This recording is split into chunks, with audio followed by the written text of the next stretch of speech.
Hello, welcome back. This is Jacob, and today we are going to be continuing the Let's Play for Reverse 1999. So then, last time, as the coincidence was, we went through the story for Anjonala right on her birthday. And also pulled for Igor right on her birthday, her probably arch nemesis. That was a coincidence. How did that even work out?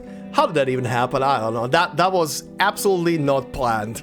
But man, what an overlap for so many reasons.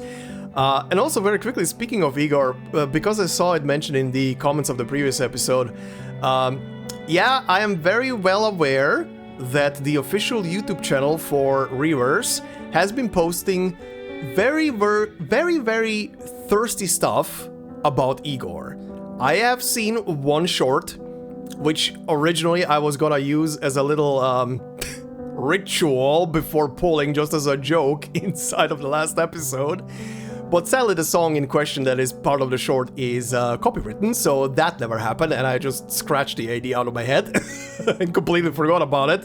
But yeah, I've seen the thirsty shit, and the clip, or rather the short I just mentioned specifically is the chunky plumpy one, that one, and I've only seen it because I saw the thumbnail for it, and I was like, what in the actual hell am I looking at? Someone on the Reverse team, whoever is handling the YouTube channel, has a type. And they're showing it. I'm kind of wondering, did they post these types of clips as well on like in China on Bilibili? Do they post that stuff over there as well? That would be actually funny and so based if they do. What the hell? But yeah, I've seen it. I want to do some funny stuff with that in the previous episode, but sadly, I think almost all of them are copywritten. But anyway, outside of that, yeah, Anjo's story last time was pretty interesting. Also, pretty interesting time period where they set the thing in, and we'll get to that in a moment. But you guys also pointed out a couple of things to me in the comments about some stuff. First off, the confirmation that yeah, I was not misremembering. The old lady from the retirement home was correctly, well, I did correctly remember that she remembered when she saw Anjo that, or rather commented on the fact that Anjo kinda looks like someone she knew from before, but she also said that yeah, can't be her because it's been so many years in between now and then, and so on and so forth. So yeah, that did happen. Okay, I didn't misremember. It's been a while. I wasn't really sure if that was the case or not. But yeah, thanks for that reminder. Then a couple of other things were in Anjo's voice lines. She talks about another succubus that behaves differently. That one was specifically talking about Sweetheart, with whom she also has a couple of conversations in the wilderness, if you put the two of them in there, which is also very, pun intended, very sweet. But yeah, that's what that was referring to. Another voice line that was, I think from the chit-chat part, where she specifically talks about a prey. That one was probably referring to Vertin. Okay, yeah, right. Makes sense that she would be probably referring to Vertin in that kind of manner. But yeah, overall the story was pretty decent, pretty good, rather I should say, especially when you put it together with that song that you guys made me listen to after.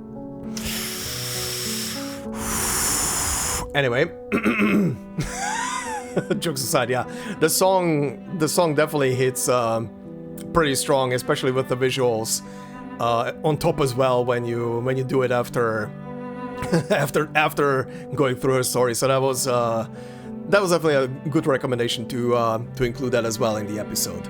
I also saw something else brought up in the previous episode that gave me an idea, but I'm gonna talk about that when we get to the end of today's part, because I have an idea for something, but I'm gonna talk about it when we get when we finish up today.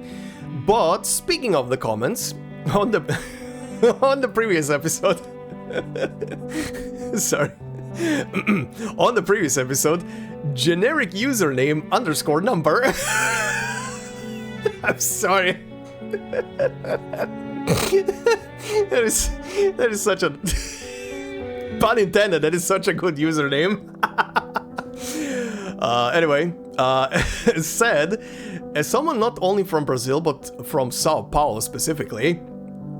Damn. First off, damn, that is a coincidence. First off, considering I obviously don't have the biggest viewership ever, getting someone actually from the very place that the story takes place in that you are doing in a story-driven game like this. Hi! Hi! Hello to Brazil! Sorry, that kinda caught me immediately off guard when I saw that. But anyway, I have my gripes with Chapter 8.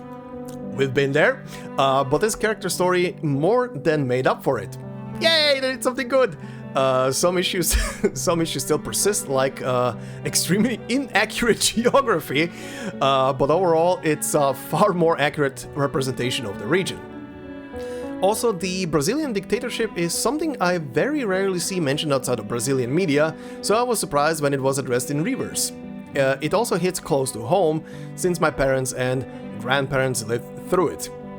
Good God. Yeah.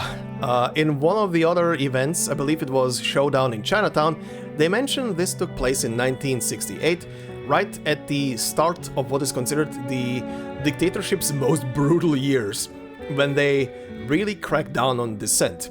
This also places Colonel Bastos' retirement before the dictatorship.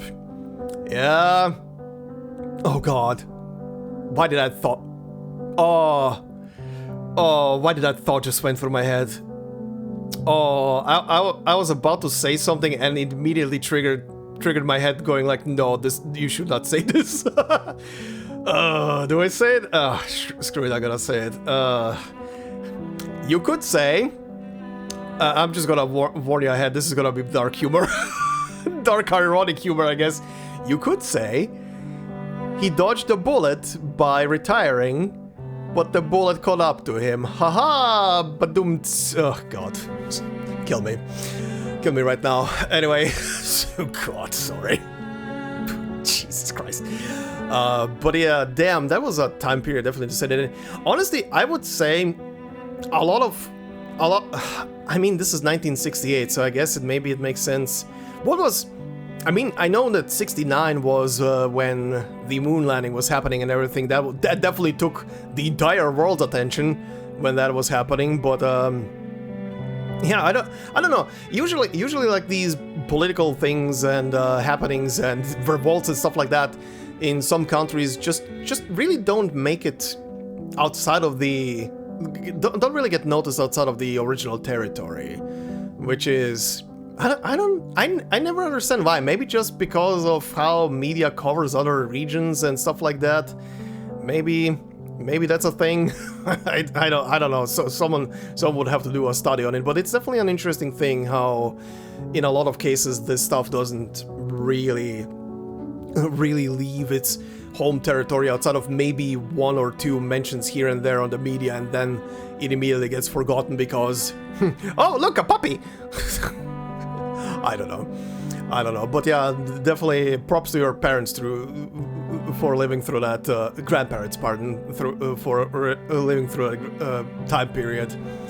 I can only compare that, as I always keep bringing it up for reasons, I can only compare that to, not my grandparents, but my mother at least.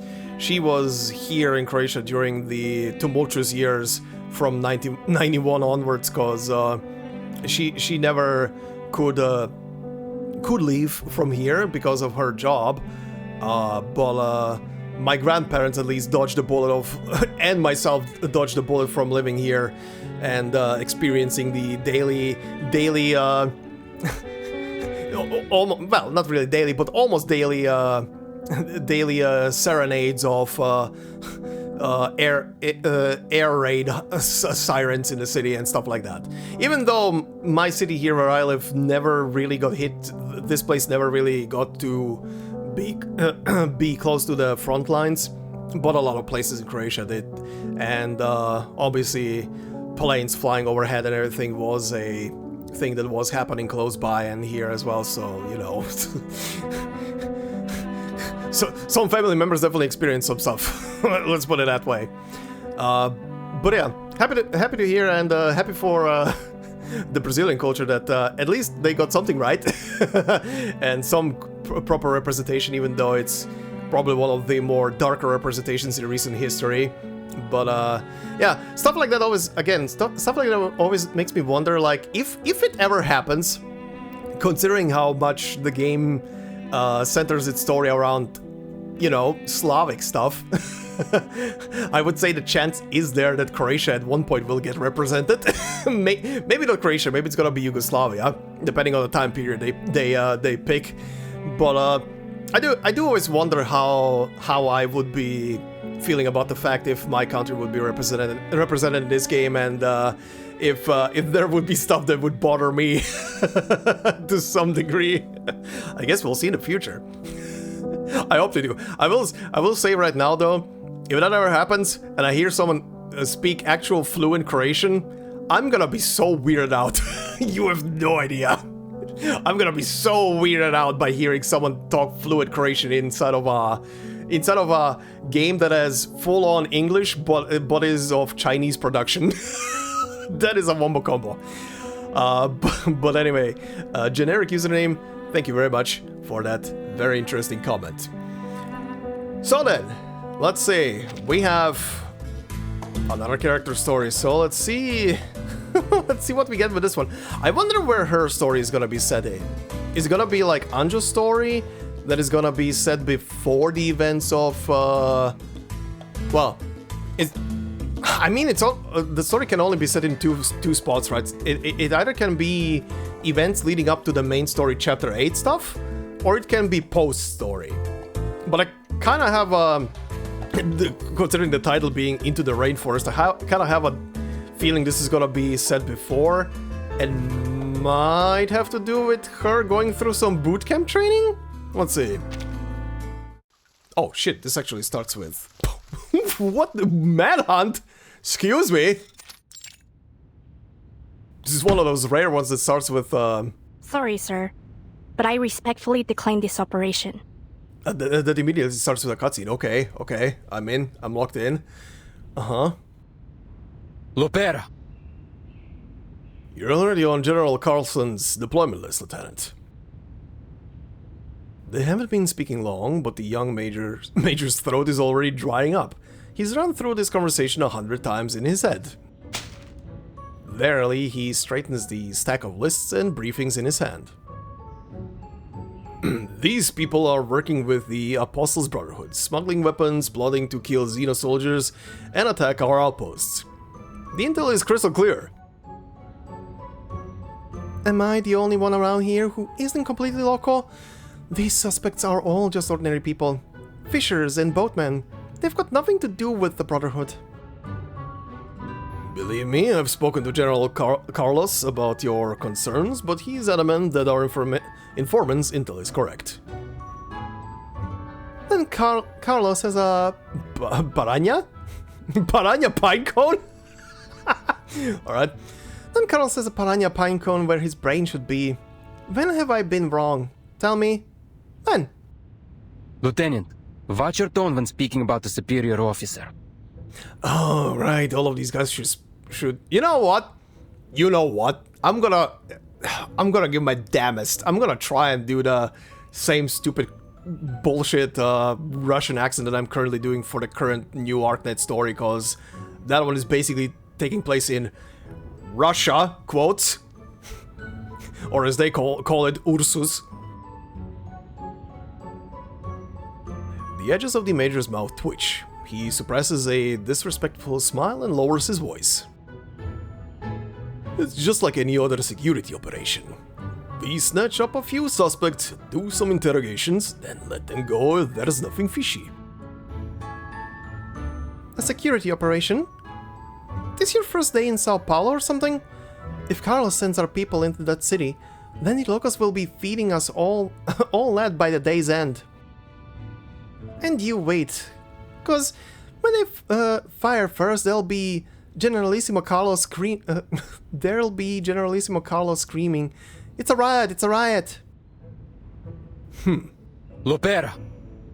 Lieutenant, orders are orders. I don't have any leeway with our objectives, but I'll do what I can to make sure this plays out as peacefully as possible. Besides, you shouldn't need to get your hands dirty. You have your own mission in the city, to retrieve someone named Sandro. What? What? Sandro? Who's that? They're keeping the details on a need-to-know basis. I guess Sandro has some unpleasant run-ins with the Brotherhood. Zeno wants to find him and bring him back for his own protection, to prevent any retaliation. Need to know? Yeah, I know exactly what I need to know. I know that Carlos needs someone to do his dirty work, and I'm not doing it. Let some other grunt bite that bullet. I'll be in Sao Paulo, picking up some... Propolis Verde? Okay. Whatever that is. Lopera taps the cauldron in her arms and she flutters off without any hesitation. The mayor doesn't stop her. He knows he can't. So he returns to his operation notes while rubbing his temples with one hand. Poor guy. Alright. Hotel room. The journey from the base to Sao Paulo is a well-worn path to her, as are the familiar streets that lead to her safe and hidden spot in town. She calms her breathing as she dials and is met with a raspy, busy signal.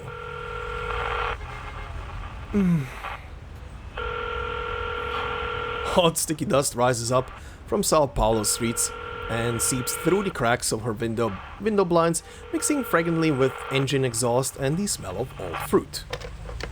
Oh, Mulder! Hello? Molly! Oh yeah, right, I forgot how she calls her. Pera, why are you calling from an unsecured phone line? Never mind that. I need to tell you something about Sao Paulo before I set off. Before you set off? What is it? Pera, you're not causing trouble again, are you? That idiot Carlos is the only one causing cause of trouble here. General Carlos? You've mentioned him in your reports. Father thinks... A vague heavy sound from the other end interrupts the sisters' conversation. This is when they were still on good terms. Good old times, huh? Yes, it's Lopera. Understood, sir. Molly? It's me. Oh, hi. The voice that comes next is deep yet distant and filled with restrained power, like thunder rolling over the horizon. Father. I was going to have Molly tell you. This concerns General Carlos's operation. Yes, I am aware. The Sao Paulo base already submitted their plans. It's Carlos's paranoia on the rampage again. You can see that, can't you? I have to stop him, Father. If this continues, he'll have the whole city plunged into chaos. Father? The Admiral's silence is unexpected. Lopera thought he would be more decisive. In her eyes, stopping Carlos had become their highest priority. I can't remember, was Carlos even in the story? Or will he turn out to be one of the people facing the firing squad at the end, or rather at the beginning of the chapter? Anyway, you are on the deployment list, are you not? Of course. A sense of unease crawls up her spine like a spider. She knows where this conversation is headed. Yes. Then you are refusing your orders. Lopera bites her lip, unable to answer. General Carlos is your superior officer. This does not change, even if he's a fool. It's a soldier's duty to follow orders. An officer gives orders, a soldier executes them. Whether it is charging a beachhead or abandoning a position. But But I can't find out what's really happening. Father, I'll prove that his intel is wrong. Were you a soldier, Lopera? Or a saboteur? Lopera. If you cross that line, it could be considered treason. what? No, I didn't even think of that. Okay, yeah, this is gonna be the more important of the two stories, right? Because this one definitely... I mean, actually, no. Even Anjo's story had a lot of voice acted lines in there. Mostly Anjo, of course, but it also had a lot of voice acted lines, which I don't know if they started to increase them over time for character like these story-specific character stories, or or this is just a coincidence for these two. Because usually in the past, I remember most of the time, it would be like one of the two stories would have very minimal voice acting, like really minimal, and the other one would have quite a lot of like voiced lines. Anyway, treason. The word strikes at her like a bell hammer, ringing through her skull. Her fingers grip the edge of the table tightly, knuckles losing color. It can't be. What is the mission? She sniffs, mustering the courage to continue. Sandro.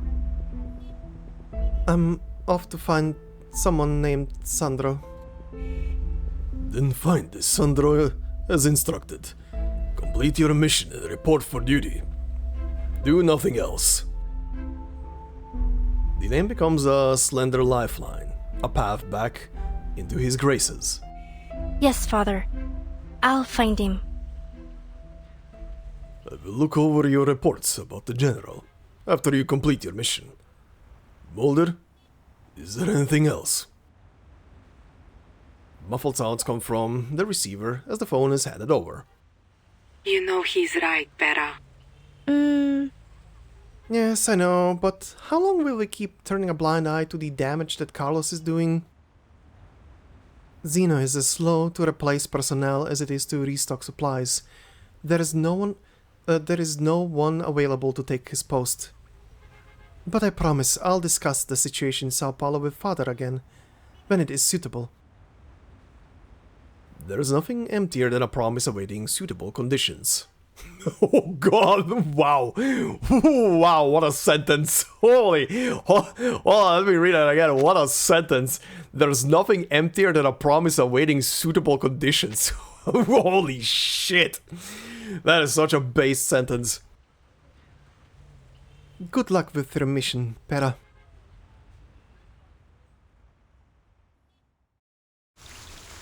Alright, and that leads actually into the actual story. Okay. Ah yeah, right, we're back to this. The little peon moving around. Okay, let's see. A game of dice.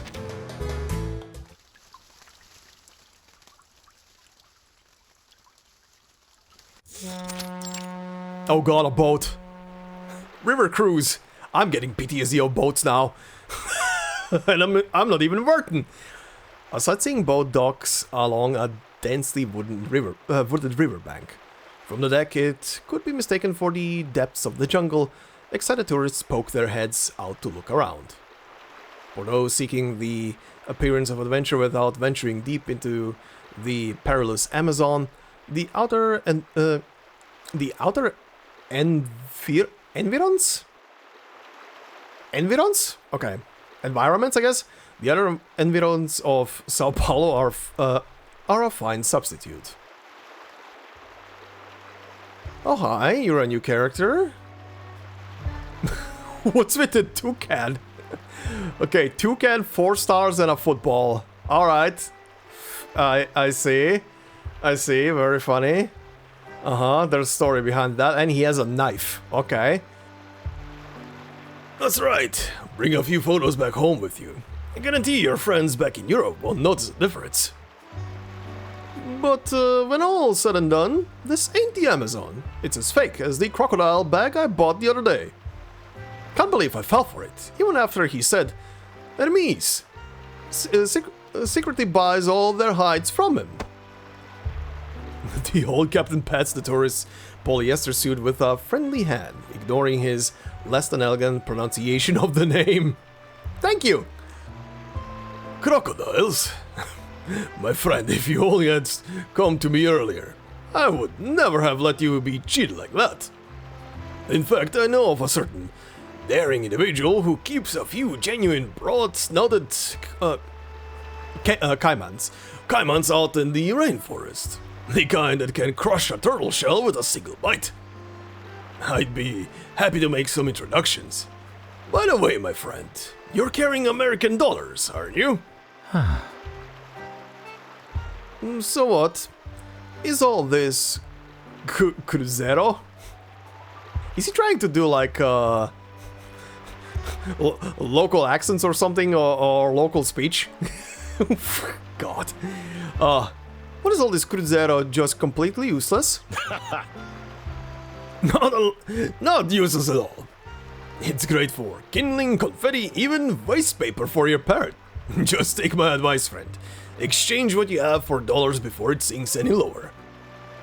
But don't let those suits at the bank trick you. A friend of mine specializes in exchanging currencies. I guarantee you it's a better deal. I see what this shit is doing. Yeah, go to my friend's exchange house. Yeah, you're gonna get better rates. Totally not gonna get fucked over. Yep. This guy. Let me think. He and his enthusiastic guide have been friends for a good 3 hours. And in that time, his host even taught him the rules to double deck canasta? Alright. Somehow, this currency exchange proposal begins to seem almost credible. However, a face wreathed in bright orange interrupts the tourist's thoughts. Hello, Orangehead. Excuse me, sir. Mind if I speak with Captain Rodrigo for a moment? Hey! Oh no, not this. Hey! God. Hey, kid. You lost or something? Lopera. Lopera, I didn't know you were interested in seeing my shabby old boat. Are you two related? Sorry, sir. What makes you think I'm related to this old picareta? What a shame. You know, I've always considered you like the violently hot-headed daughter. The violently hot-headed daughter. My word. I never had Lopera. Don't go breaking this old man's heart. Yeah, whatever. Just beat it, kid. Mr. Rodrigo and I have business to discuss. Why don't you go play somewhere else for a while? If you're good, maybe I'll get you some hot cocoa later. Jesus Christ. Lopera pulls her gun. It's delicious. Double cream, double sugar. The stuff slides down your throat like porridge. The captain was just telling me about it. You'll love it. Senor, whatever Rodrigo has told you, I advise you not to believe a word of it, including anything about his cocoa. Rodrigo rolls his eyes, then grins. But why don't you try the guarana juice while you're here? It'll perk you up more than any cocoa or coffee. Did you say guarana? Of course. Of course. You should check further down the shore. There's bound to be a stall somewhere selling it. True to her word, there are many stalls bunched along the shoreline, which, not far from the city, serves as a fine spot for small traders to sell their exotic goods at a good price. Great. Hot dog! Oh no! Oh, this stupid saying. Hot dog! Hot dog! Well, I guess I should try something special to the area. Goodbye. See you later, Captain, and Miss, if I find any guarana juice, I'll be sure to bring some back for you. Anticipating the new experience awaiting him, the tourist disembarks in a rush toward the riverbank. You do realize that you just let a big fish slip away, right? Silly little birdie. Rodrigo shakes his head in resignation, but his tone lacks any hint of anger. Instead, he opens his mouth into a wide and knowing smile. I'm tracking someone down. Find him for me, and Zeno will give you a lot more than a big fish. Zeno? The calm, kind expression vanishes from Rodrigo's face, his brows furrowing with perceptive caution. I have to find Sandro. Never heard of him. It is a lie as plain as day, said without any effort at concealment. Yeah, he said it way too quick. Hey! Really, Rodrigo? That's what you're going with? You know you might just lose the last person in Sao Paulo still willing to trust you. If my intel is right, the last time anyone saw Sandro, he was getting off your boat. The veteran captain remains silent, squinting, perhaps pondering, or maybe Sao Paulo's sun is just too bright. How about this? Lopera pulls out a fancy-looking die from her waist and tosses it into an empty wooden cup on the table. I hope it's not a D20. High or low? Okay, it's a normal die. Good. High or low? Clear and simple. If I win, you tell me where Sandro is. And if I win? Lopera slams her revolver onto the table. Holy shit, what? Now you know how much this gamble is worth to me. Rodrigo offers a stiff smile. Seeing no resistance, Lopera turns the cup over to cover the die. You're up. Lopera pushes the cup toward Rodrigo, indicating with a generous flair that it is his turn to roll the die. Rodrigo sighs, extending his rough fingers over the cup, thoroughly weighing up the pros and cons of joining in. Why did they have to send you? Carlos couldn't find some other grunt. You got a problem with me? The Apostles Brotherhood is looking for Sandro too. This is anything but a simple operation. What? What? You think I can't handle a few apostles? The girl's hand grasps the pistol wagered in their bet, spinning it around her fingertips. Guns! Look at my guns! Sorry. They might as well be the bottles down at the Zeno's shooting range. Actually easier. Zeno's got those bottles that fly through the air. Silly little birdie. Cool it. This is no place to be playing with guns. Let's do this. Rodrigo shakes the wooden cup. Lopera places the revolver back on the table. After a few blinks of an eye, the cup comes to a clean stop. The die spins with a crisp, whirling sound within. High. Then I'm low. The cup is gently lifted, revealing the die lying obediently on the table.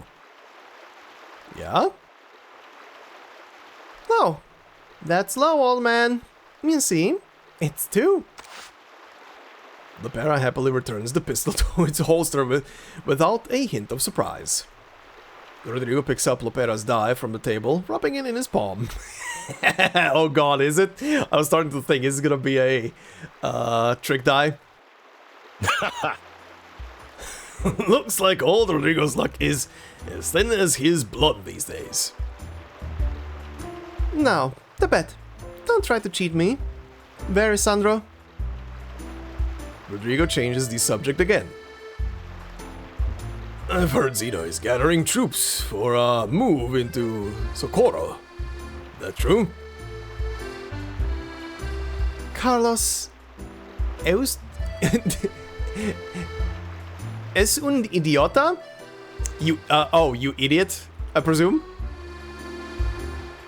The momentary slip of the tongue sears through her brain like a branding iron. How could she let this low-level informant trip her up? Rodrigo sighs almost sympathetically. This is really bad. You don't understand a thing, Rodrigo. Now, I'm done with you evading my questions. Where is Sandro? Damn! The hot sun on the southern hemisphere burns on Rodrigo's brow. He blinks at her, weighing his options before giving in to his honor.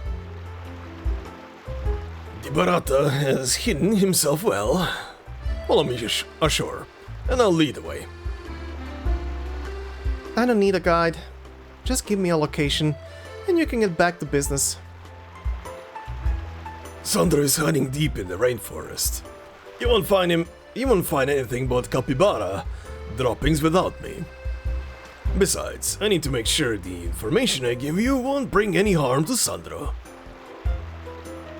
She has dealt with Rodrigo long enough to know better. I never knew you had such a kind heart, Rodrigo. I'm old enough that I should start going to mass every week, little birdie. Maybe this old bastard is ready to turn over a new leaf. He tosses the die to Lopera. The cube rolls through the bright sunlight, tracing a shining arc. The girl reaches out instinctively, tracking the arc as the small object lands square in her palm. I was just about to remind you to return my die. She raises her head, looking up at Rodrigo's sunburned face. The latter is looking down to the exposed die. Another 2? You have good luck with dice. She folds her hand over the die, removing it from his scrutinizing gaze. Coincidence? What is that look? You cheating little shit. You let me call it. How did you know I'd be high? I'd bet high. Hey! I told you it was a coincidence. Rodrigo doesn't seem bothered by her trick. Be quicker to cover that hand next time, little birdie. I don't want to see a sweet girl like you getting roughed up over a bad bet. I've got a gun. There are things in this world that aren't afraid of guns, Senora. Who knows what kind of monsters are lurking out there? You don't really think that'll scare me, do you? You must always be prepared for the worst. Come. I'll take you to Sandro. Alright then. We have a guide, I guess.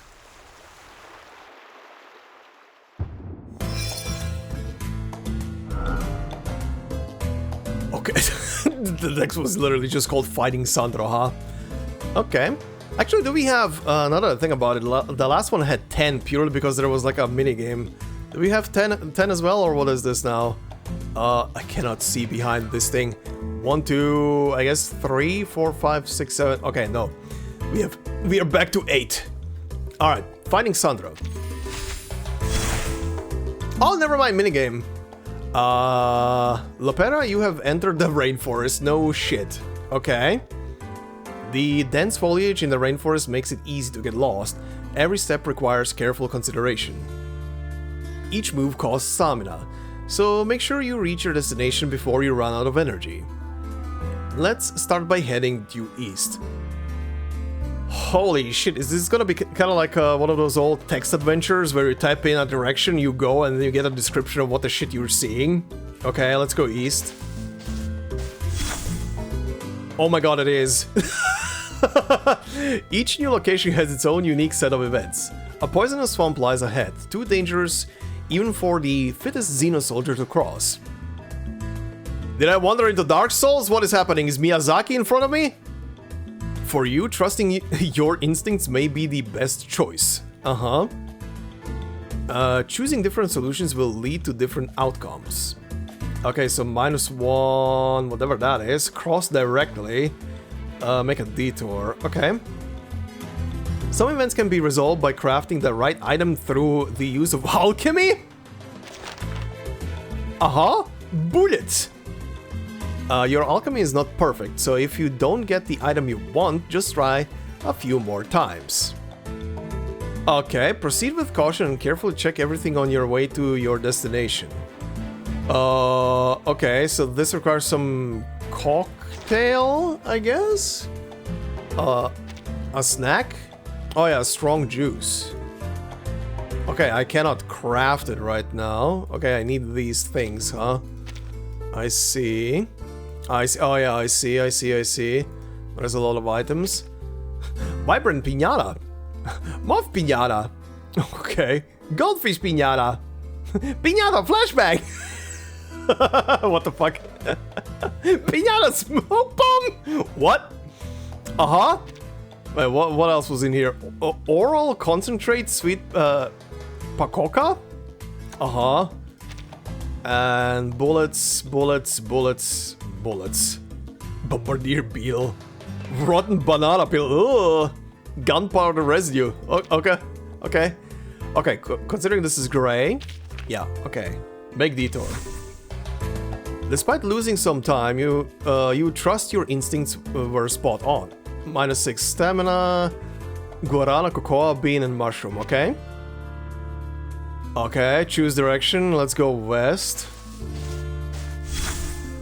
A retired hunter has set up a shooting range in the rainforest. It's a paradise for gun enthusiasts, ready to outsnipe the scruffy guy beside you.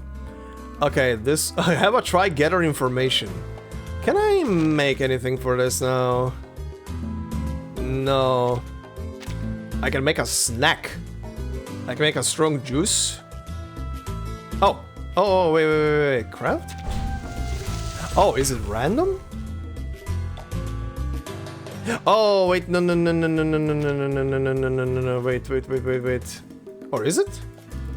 Oh, I thought Huh. I thought maybe I have to pull this thing into the middle. No, it seems random. Like I get one of... I guess I'm gonna see next time. Uh-huh. So what is this? Oh, okay, nothing. It's just a snack that you can use. Well, I can't do shit. You stand there watching the helpless... what? Plump sheep miss their shots. All the while planning to fleece them in a bet. Okay, I got items. Okay, go east. Distance to find destination very far. Direction east. Oh, okay, it starts giving me tips for direction.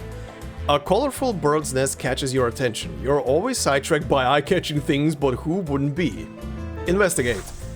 The nest contains the scraps of the devoured kin of the avian critter that built it. They may make for a decent alchemical ingredient. Okay, nice. More ingredients. East. Oh, I think I found it. That's an interesting minigame leading into story events, I guess. Bang! Did you hear that? What? A gunshot. But with all the reverberations from these trees, it's impossible to tell from where or how far. Don't look at me. I'm just an ordinary human. And an old one at that. My hearing isn't so sharp. Well, gunshots are not uncommon here. It's always been like this, and it's only gotten worse since the Apostles' Brotherhood arrived. This is what makes life on the shore so unbearable, and why I escaped the water. Yeah, and? And how is life on the water, Captain? The old man looks away, back to the river. Before I came to Sao Paulo, I knew a man. Older even than I am now. He lived beside a wide river, running a simple business. Honest his whole life, beloved by his wife and son. Then one day he became another person just like that, as if his mind switched with a flash of lightning. He went out and made a boat out of mimosa wood, the hard kind that never rots even in 100 years. The day he finished it, he took that boat out and never went ashore again. The day I moved to Sao Paulo, he was still there, floating on the water. You're full of it, Rodrigo. You could at least try to make your story sound real. Well, it's realistic enough to my eyes. In my eyes. To me, it's the rest of the world that feels like make-believe. Maybe he was just fed up with life and decided to leave it all behind. Maybe he didn't want to deal with the troubles of the land. Huh. That just sounds like he's talking about his own past in a metaphoric way. I've thought of doing the same myself, but I can't quite give it up, all up just yet. The man shakes his head, giving the story a strange and abrupt ending. This isn't the time to reflect on old stories. We must find Sandro soon. Bang! A distant, almost unreal gunshot echoes throughout the rainforest. Again? Also, it's very funny for people who know, in a forest, even though you think sound would carry far, but the denser the forest, the more the sound gets really quickly cut off. So them hearing that gunshot does mean that they're pretty close to whoever is shooting right now. I heard it too this time. That gun. The caliber sounds like the same gun that Sandro carries. We should hurry. He might be in danger. Oh, and back to this. Okay, this this is gonna be an interesting chapter, huh? A shepherd with a bow hunting for his lunch in the rainforest. He claims his father is with the Apostles' Brotherhood. Hunt together. Can I make this thing? Maybe. Okay, so yeah. Okay, so it's a random item I can get out of this, huh? Okay. Well then, lucky. Lucky me, hunt together. It doesn't matter who the child's parents are. Right now, you're just going to enjoy a meal with an honest youngster. Plus 12 energy and more crafting materials. Nice. Okay, let's go north. Tripodero stands in your way. Instead of wondering why the most precise hunter in the wilderness is in the jungle, you should focus on avoiding getting knocked unconscious. Attack first. I cannot make ammo. I can just make more of this stuff, huh? Okay, well, it's gonna be for later. Well, attempt to retreat. Turning your back on a hunter is never a wise move, yep. Fortunately, you managed to escape relatively scot-free. Alright, okay, now we're getting bullet pieces. Direction east-southeast. East-south. Okay. Let's go south. A cunning fox resembles Musée III is resembling Musée III is offering you a good deal. Okay. Okay. Oh, shoot the fox. Hold on. Hold on. We need to experiment. We need to experiment. Shit. No experimentation. Accept the offer. The fox expresses his gratitude for your generosity, leaving a few worthless trinkets behind before vanishing into the depths of the jungle. Okay, he gave me more bullet pieces or bullet materials. Sure. And I don't get an orange again. Alright, east. Distant gunfire should serve as a decent landmark, but the echoes in the forest are simply overwhelming. Hope you have a good hearing. Listen closely. You successfully discern the right direction. This will be of great help in your following operation. Okay, 2 rounds left. Okay, stamina cost. Oh, -4 for 2 rounds. Okay, nice. Oh, okay. I basically played the 50-50 Joker in Who Wants to Be a Millionaire. Let's go west. A retired hunter has set up a shooting range in the forest. This ready to outsnipe. Gather information. The rainforest is never short of lurking threats. Unfortunately, customers are often inclined to help other shopkeepers out of kindness. You use this to as a leverage to gather some intel. Okay. Oh, more reduced rounds. -4 tour. Am I gonna go for cheap for 0 now? East. Your toe bumps into a hard object hidden in the grass. It's a battered antique handgun that looks like it's been chewed on by a dog. Perhaps this is a stroke of luck. Oh, and I still okay. Give me the orange. Shit. I'm really not getting lucky with the orange shit. Okay, well, hold it in hand. The antique gun suddenly misfires. Aside from the slight injury, you're mostly just surprised at its sudden activation. Alright, more bullet parts. South. 2 Xeno traders are lying in ambush in the grass. You aren't their target, but once you meet their gaze, the game is on. Create some chaos. You seize the opportunity to escape, best not to waste time on trivial matters. Okay, nice. Oh my god, okay, east again. In a shallow pool, a fierce crocodile blocks your path, poised to attack. Attempt to retreat. The bright light temporarily blinds the crocodile, allowing you to escape the pool safely. Holy shit, east, north. Okay, let's go east. A cunning fox. Okay, this again.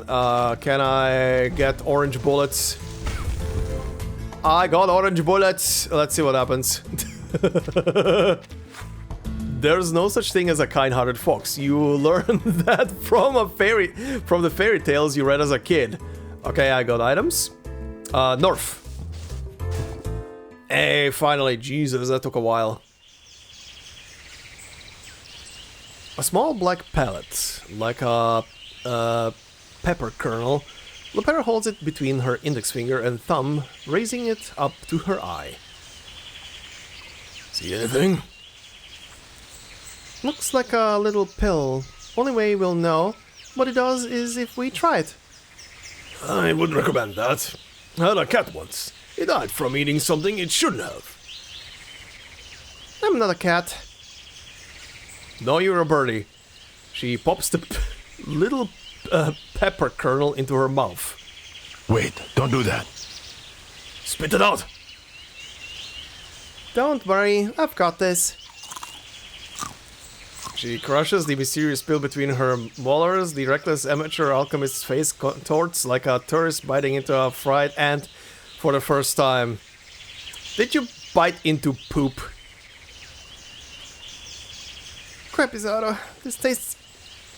It's like little needles pricking my nose. Oh, the smell is all up in my nose. I can't seem to swallow it. And I feel a little dizzy. Oh, what drug did you take? Rodrigo! Why do you look so different?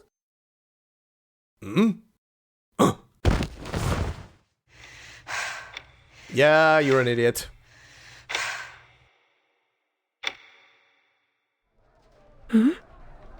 Uh-huh, what's happening now? Is a flashback? Memory? Where am I? You can't go out, Lopera. Hold up. That was a different voice than Igor. But it said father. Her actual father? Papa? Why would I go out? Oh, right. I was going to the carnival. Please. I'm only going to the carnival. It's not safe outside. But Nydia and Laura have already been to the carnival, and they said it was safe. They didn't invite you, did they? I don't know why. I wanted to join them there to see if you can clear up whatever's bugging them. Nothing bad's going to happen there, Papa. There are police there, and I'm old enough to go now. Please, we could go together. I said you can't go, Lopera. You are not to go to that carnival. Never? Oh wait, did he say never? You are not to go to the... Oh no, he didn't. Why is she saying never? Never? Why? Don't question me on this. You are my daughter. You will obey. Isn't this manor large enough for you to wreak havoc again? There is nothing to do here. I want to go out. What? What are you doing? No, please don't lock me in. No. Oh boy. Now, was he doing that out of... That seems like an actual memory. Now, was he doing that out of actual concern? Or is there more to this? Lopera, listen to me. Stop. The two of them wrestle on the riverbank, but one has a clear advantage in strength. What's going on? Thank God. You almost killed me, little birdie. That's what's going on. Luckily, you snapped out of it. You need to stop eating just any old thing that pops out of that cauldron. Come. I'll take you to Sandro. Now have some water first. I also keep forgetting that, yeah, Lopera is also an alchemist. Anyway, what do we have now? After a burst of chaotic gunfire, birds scatter wildly through the jungle. Though a rare sight, it only makes finding your way forward more difficult. Shoot the birds! Okay. Your roof effect brings a silence to your surroundings. You strain your ears, finally figuring out where the gunfire is coming from. Alright. Good. I can craft. More bullets. More weird contraptions. Snacks! Snacks. Okay, let's go west. A retired hunter has set up a shooting range. Okay, this again. Let's go with have a try.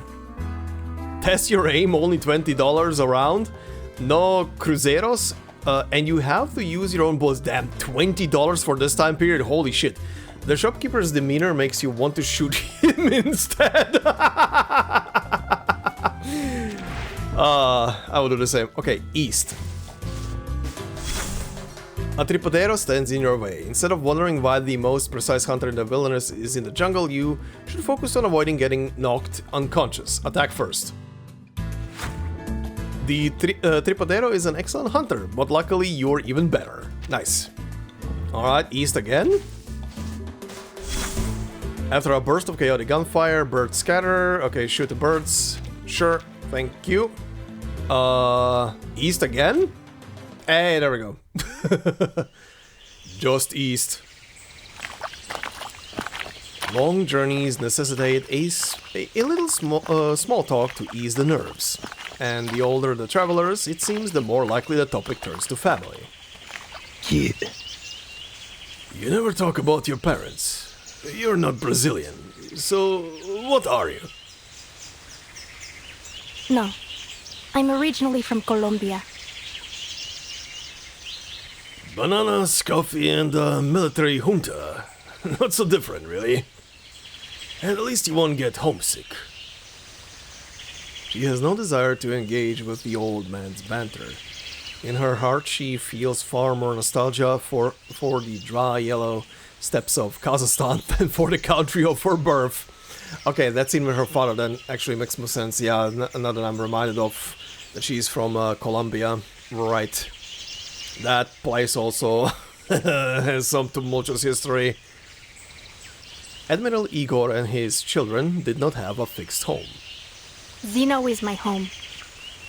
As for Colombia, Brazil, it doesn't matter. Rodrigo stops his pace and turns around to inquire further. How can Zeno be your home? It's just an army. I once served in the army too. Well, it's no different from any other job. People from all over bunched together, just trying to survive. Many years ago, someone told me, join the army, you'll make friends for life, and no one in Rio will dare look down on you again. But life after retirement was not so good, and all of those friends for life dried up in the end. Then I heard someone say, go to Sao Paulo. The soda factory there pays in dollars. Your children will suffer no more. Not long after I arrived, the factory closed down. He didn't even get my last month's wages. Worse, I found out my co-workers had taken it. Rodrigo claps his big hands together as if creating a dramatic pause. At the end of all that, I finally understood. Family is the only thing that matters. No one else will ever truly care about you in this world. Once the war is over, once the factory closes, when you leave with empty hands and nothing more than you came with, and you worry every day about what your children will eat. Wait, Wait, you have children? Rodrigo sweeps his large hand lightly over Lopera's head. Of course. Of course, a daughter. She was about your age. Oh boy. Oh boy, was. But she never made it out of Rio.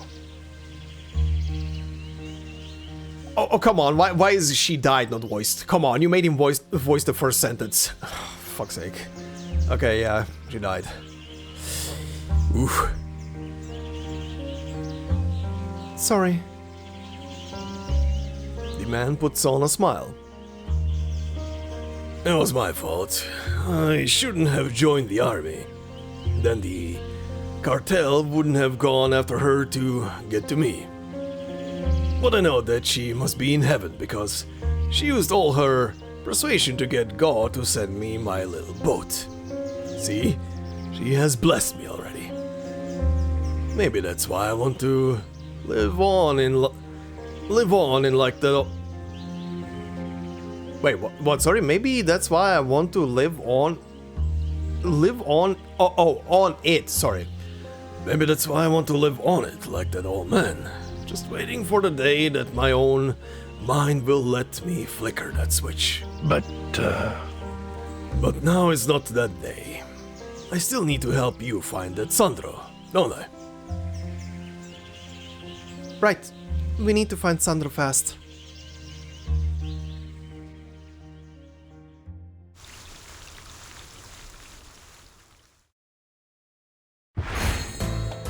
Success! Alright, do I get to keep all the crafted materials for the next round? Alright, Perilous Rainforest.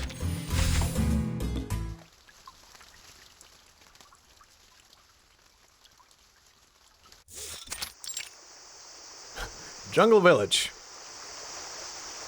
Two heads, one big, one small, peek out from behind the damp, rotting planks.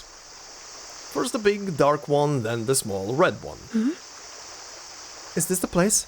of course. Of course. Sure as shooting. Rodrigo! Rodrigo, I think you must have taken a wrong turn somewhere. There's no one here. Even if Sandro isn't here, it shouldn't be abandoned. There were people living here. But remember the gunshots earlier? Perhaps the Apostles' Brotherhood got here before us. Well, since there's no one, we don't exactly need to stick to the shadows. Come on, let's take a look around and see what we can find. The girl pokes her small frame out from behind the planks before Rodrigo pulls her back. What? What? Wait a minute. Look closely. Something's moving behind the clothes on that laundry line. Lopera squints as though aiming at an enemy, then widens her eye in surprise.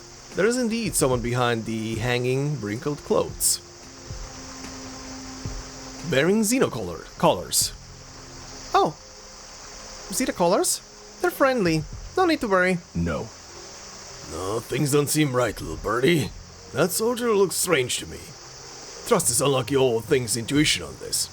Could it be someone who stole some Xeno outfits and is basically in camouflage? What the hell are you talking about? The girl doesn't intend to listen to him. She gets up and slips out out of cover again. But Rodrigo is quick to pull her back once more. Wait, don't do that. You tried to get yourself shot. Lopera attempts to call the Xeno soldier over, but an oily hand reeking of fish covers her mouth entirely. Let go, damn it! Rodrigo's strong grip renders her struggle futile. The two wait in an awkward tense stance for the Xeno soldier's next move. The soldier does not seem to have taken any notice of their hidden struggle, but he moves cautiously still. Rodrigo's attempt to prove his judgment correct loses out to Lopera's struggling impatience. Bang! Oh boy. Oh boy, this is gonna backfire. Damn it! What just happened? A freshly made smoke bomb releases a cloud of moth scale dust, giving the girl a chance to break free from his clutches. Hey! Hey, have you lost your mind, Rodrigo? Oh, go! The alchemical explosion startles the soldier, who turns his gun toward the smoke. Who's there? The girl emerging from the pale smoke is unmistakable. Anyone who serves at the Sao Paulo base would recognize her in an instant. It's... you? Hey! Hey, it's me, Lopera. Put the gun down. Come on, I need your help. Some old fool has been threatening me. The corporal's frame stiffens, unmoving except for his eyes, which twitch wildly. Antonio, someone's here! Another nervous Xeno soldier emerges from a nearby house, rifle in hand. What are you two doing? You recognize me, don't you? Seriously, you guys are so... The Xeno corporal doesn't answer, but her training and instincts read the twitching movements and telegraph his intentions. He's preparing to fire. Have a fish! Huh? A fermented fish flies through the air, momentarily distracting the aggressors. Fire! Lopera... Machine gun fire, damn. Lopera is pushed through a narrow door, a spray of bullets zipping over her head. What are they doing? You gotta fight back, kid. Where's that gun of yours? Yeah, you're gonna shoot back. Oh, actual... Oh, wow, actual battle. Hi, Lopera. Been a while. What are we fighting? Xeno soldiers, huh? Do they have anything unique in the description? Regular combat personnel originally from the Xeno Arms Academy. They're the most loyal soldiers. Okay, this is standard text for these guys, yeah? Yeah, okay. Uh-huh. Sure, I'm not gonna be changing stuff around for these. Alright.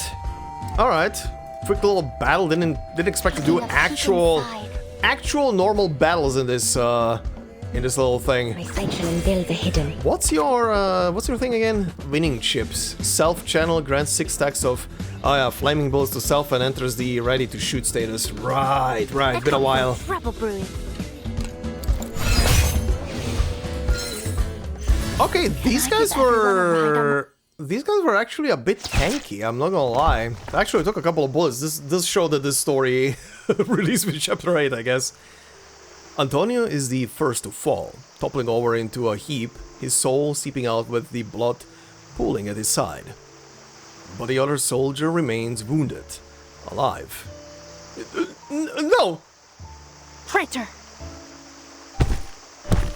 The small but powerful tip of a shoe kicks the soldier in the shoulder, digging into a fresh bullet wound. Ouch! The corporal curls his body over to the other side, only to be flipped back over by Rodrigo. Enough. That's 12 kicks already. One more and you might put him down for good. We still have questions for him.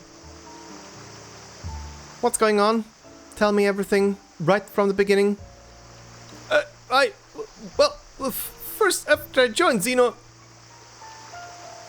Well, that was not the whole damn story. How about this for a start?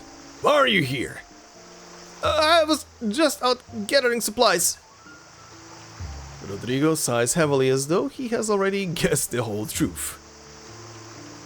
And who are you gathering supplies for?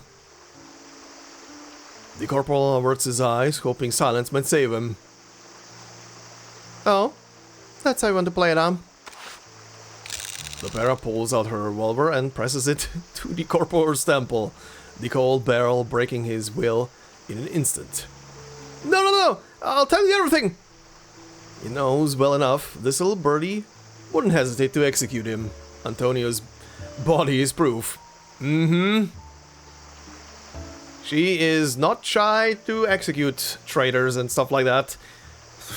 We've seen it at the beginning of chapter 8. Spit it out. I don't know who gave the order. I only know he's from the Apostles' Brotherhood. They wanted food, sugar, rum, even people, everything. The Brotherhood? Lopera leaves a purple bruise on his cheekbone with the butt of her gun. Ah, you lunatic! How did you get mixed up with those bastards? Haven't you felt how things at Xeno have changed? You didn't notice anything? Of course, you're not like us. You're not ordinary, but we are. We only joined Xeno to make a living, not to serve that lunatic Carlos. This is all his fault. We can't let him bring another massacre to Socorro. The Brotherhood said they would help us. Be more specific. What is going on with Carlos? A momentary spasm of contempt flashes across the corporal's lips. Carlos is dead. Much deeper voice that I'm giving him, but whatever. What? Also, yeah, what? What? He's dead? That can't be. He was alive when I left the base. And you just missed it. I bet the maggots are already feasting on him by now. The corporal shivers from blood loss and the cold. The small chill slowly creeps up Lopera's spine. No entiendo. This doesn't make any sense. Rodrigo exhales a murky cloud of hot breath to one side, unnoticed by Lopera. Carlos. If what he said is true, oh God, this could turn Sao Paulo upside down. Who would have thought Xeno would end up in a mess like this? And Sandro. His coarse fingers rub the corners of his eyes.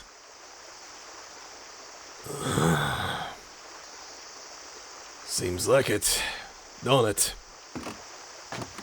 Rodrigo returns to Lopera's side and places his hand gently on her arm, lowering the barrel of the gun. No. You know the score, little birdie. They killed Carlos, then joined up with the Apostles' Brotherhood. In military terms, it sounds like mutiny. Lopera shakes off Rodrigo's hand and presses the gun hard into the corporal's forehead, the cold metal sinking into his skin. The soldier grabs for the gun, but his blood-drained strength fails him. In his weakened state, he's no match for Lopera. He fails to move the barrel even half an inch. Are you going to kill me? You're already an enemy in Xeno's eyes. Judgment has been handed down. No, I'm not. I just wanted a way out. Please, ask me anything, I'll tell you. Rodrigo takes over the interrogation. Where is Sandro? Of course, yeah. Wait, Sandro? Who is Sandro? You came to this village to find him? The condemned man's expression is sincere, and on the verge of death he has no reason, nor likely the ability to lie. There's no one else here. No one's been here. We just ran away after what happened to Carlos. But you killed your comrades to escape the base, right? Darn it. Traitor. Damn. Lopera! Rodrigo pulls her away before she can cause any more harm to the dying corporal. Please, whatever you want, just leave me here. He musters the courage to look Lopera in the eye one last time, his eyes swimming in a cocktail of fluids, blood, sweat, and tears. We're comrades once, right? I remember playing cards with you. You were cheating, but I didn't care. For the sake of those old games, you remember my name, do you? The corporal throws his hand across his chest, grabbing at the pocket of his uniform. Don't move a muscle.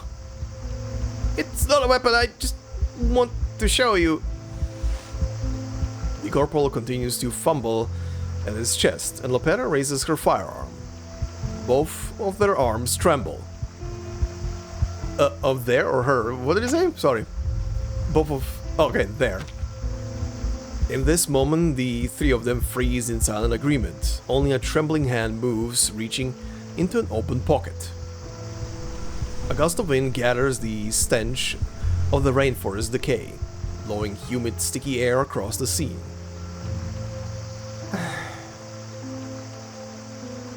The thick forest isolates their little unfolding drama from the rest of the world. There is no one else here but them and a fragile, dying man who hopes he can tell her his name. Lucas! The air is so thick it feels toxic. In a moment it feels like all of this is just some sick hallucination. Only a nightmare, a fleeting moment with no consequences. She doesn't have to pull this trigger. She could leave now, return to the base, as though nothing happened. That idiot Carlos might even still be alive, but at the very least, things will be back in order. Lucas. The dark gun barrel forms a black sun in the Xenos corporal's eyes.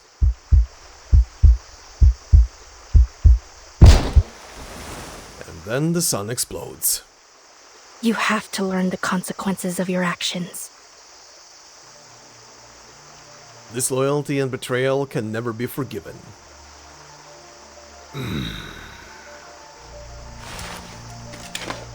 Rodrigo squats down, first taking the corporal's pistol, then reaching into his chest pocket. It's a dog tag. Should we take it with us? Without a single word, Lopera grabs the dog tag and tosses it into her cauldron. She sits on the ground. Never before has a battle left her so exhausted, physically and mentally. Her thoughts are as tangled as her ginger hair. Sandro isn't here. Her words sound like a whimper. I want to go back. Go back? No, you can't go back. Not yet. We've still got a ways to go. Come. I'll take you to Sandro. We have to keep looking for him. The girl jumps back to her feet indignantly. ¿Cómo? What did you say? Lopera, listen to me. Why should I listen to you? Last I checked, you weren't in my chain of command. Maybe not. But it weren't for me, kid. You would have walked right up to those traitors and probably caught a bullet like your general. His point was, unfortunately, irrefutable.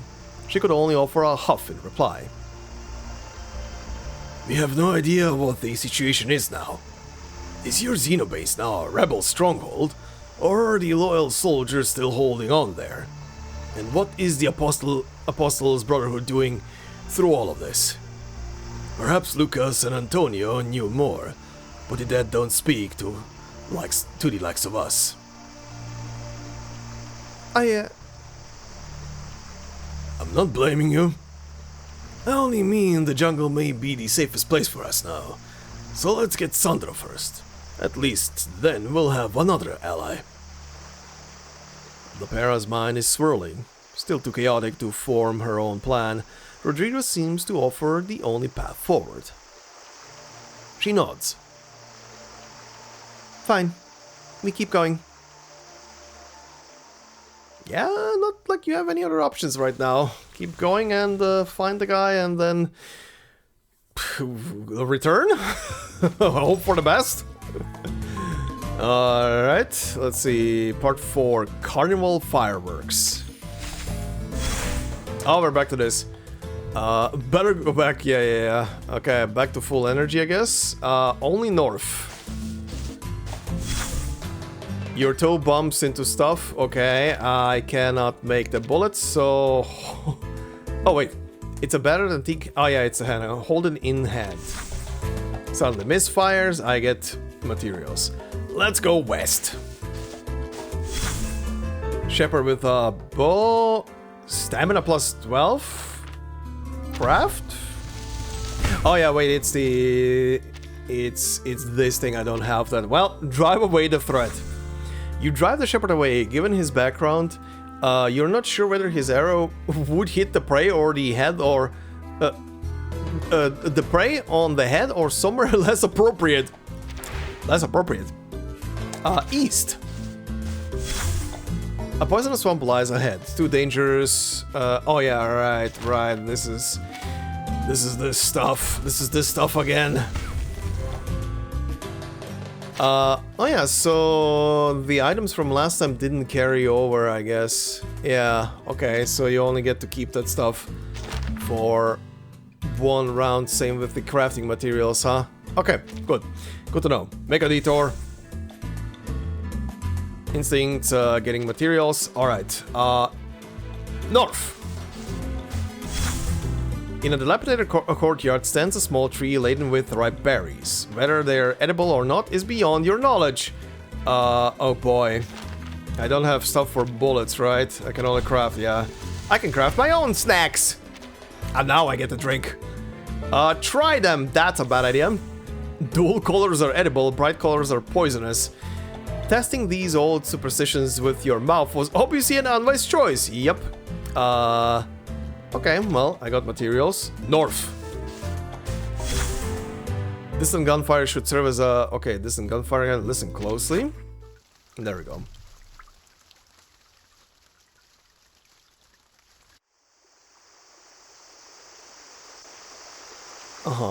After another harrowing battle, Lopera proves once again the capabilities of a loyal first-class Xeno soldier.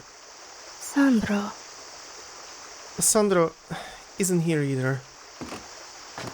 She paces back and forth across the creaky wooden walkways, idly picking up small items to throw into her cauldron.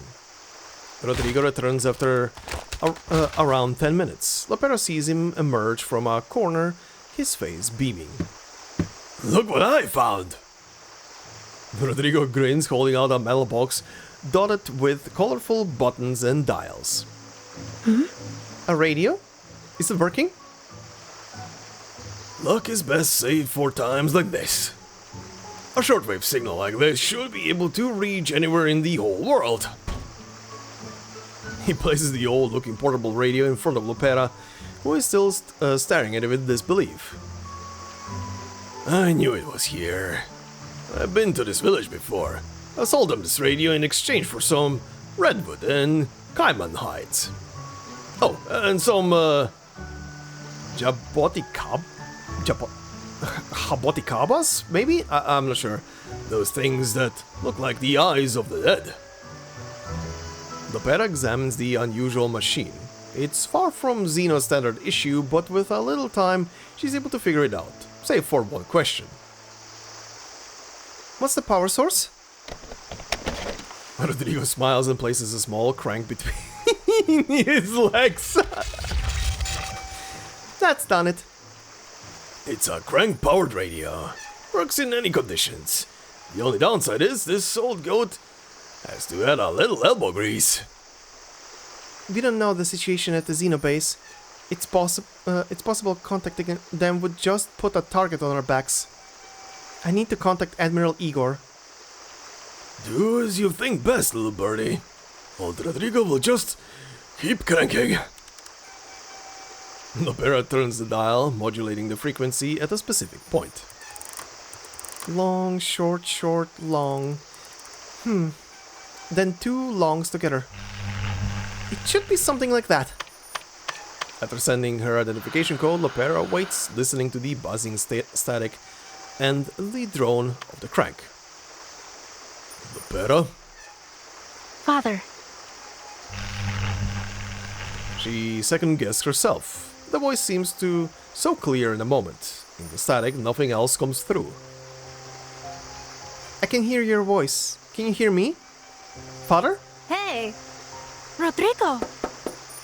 Rodrigo? What's going on? I have no idea. All I can do is keep cranking. Crank, crank, crank. Father? Can you hear me? Crank harder, Rodrigo. I'm working harder than a dog, girl! Situation. There's no time to worry about the signal strength. Lopera divulges everything that has happened so far as clearly as she can. Xeno troops stationed in Sao Paulo have mutinied. Mutated? I almost said mutated. General Carlos is presumed dead, and the rebels have joined with the Apostles' Brotherhood. The old radio struggles as it bridges continents, and like a fragile spider's web, seems unable to bear more than a few words at a time. Yeah, Jesus Christ, this old thing actually contacting someone over in Europe? Jesus Christ, this thing has range. Xeno, you... Me? I remain on mission looking for Sandro. Can you read me? Sandro. Be careful. What? Find Sandro? Be careful of what? Static drowns out the line again. Ugh, darn it! Damn, this thing, piece of shit. I love how specific curse words are censored, but it makes no sense. Anyway, her attempt at concussive repair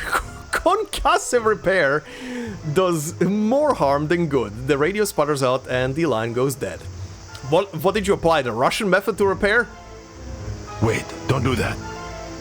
You realize we can't get this thing fixed out here, don't you? Damn thing was useless anyway. Lopera hangs up the receiver and turns away in a breathless huff. Their only means of communication is completely dead. Must be the humidity. These circuits are rusted to hell. Rodrigo drops the generator and approaches Lopera, patting her on the hunched shoulders. Its work here is done. Lopera reloads the spent chambers of her revolver as she moves toward the edge of the village. Mine isn't. Come on, let's go find Sandro.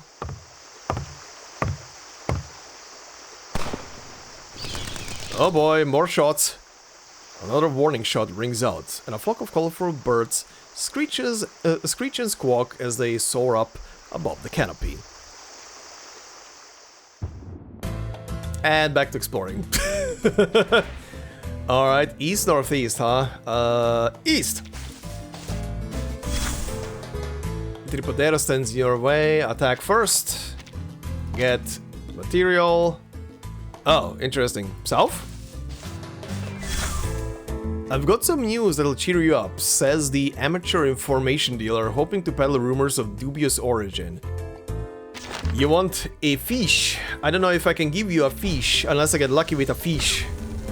I didn't get lucky with a fish, I'm sorry. And... oh, actually a good variety of bullets. Alright, well, take special measures. You rarely play by the rules. I'm not so good with words, so how about you talk to my gun? Oh boy. Alright, north. A street performer attempting to set up shop in the rainforest catches your eye. You have reason to believe his stable life is reliant on the charity of his rainforest friends. Strike up a conversation. Clearly, this friendly merchant has picked the wrong place to set up shop. Your charity is already helping him tremendously. Nice. Something and north. West? A cup of cold cappuccino sits on a decaying tree stump. It's an overly distinct and rather bewildering clue. Can I maybe get the green goop here to give it? Nope, nope, nope. Nope. Nope. Absolutely nope. The game is like, you are not getting what you want. Well, take a sip. You regret this impulsive act almost immediately, and now you've paid the price. You don't want to see coffee again for a week. No! +4 cost for 2 rounds. Well, that sucks. North. A smuggler poisoned by Yarara lies dying in the house corner, still clinging to his now useless treasures. Take a gamble, buy the goods. Take a gamble? What the hell does that do? From a scientific standpoint, using poison to fight poison is not logical, but he has no choice but to try his luck. Okay, stamina cost down again for 2 rounds. Nice. North. In a dilapidated courtyard stands a small tree laden with ripe berries. Okay, collect instead of try. You're unwilling to take unnecessary risks outside the gambling devil, so you let them become alchemy materials to be used in your crucible. Nice. East. A soaked Mother Goose nursery rhyme book lies by the pool. Picking it up stirs up memories you'd rather forget. Read it carefully. A gale of voracious geese surrounds the pool. Matilda? Eyeing the delicious treasures in your pocket. Luckily, you came prepared. Nice. Okay, North. A smuggler poison. Oh god, not this again. Buy the goods. You leave something he may find of use, and in return, the supplies are yours to take. A few goods for a life is more than a fair deal. I mean, yeah.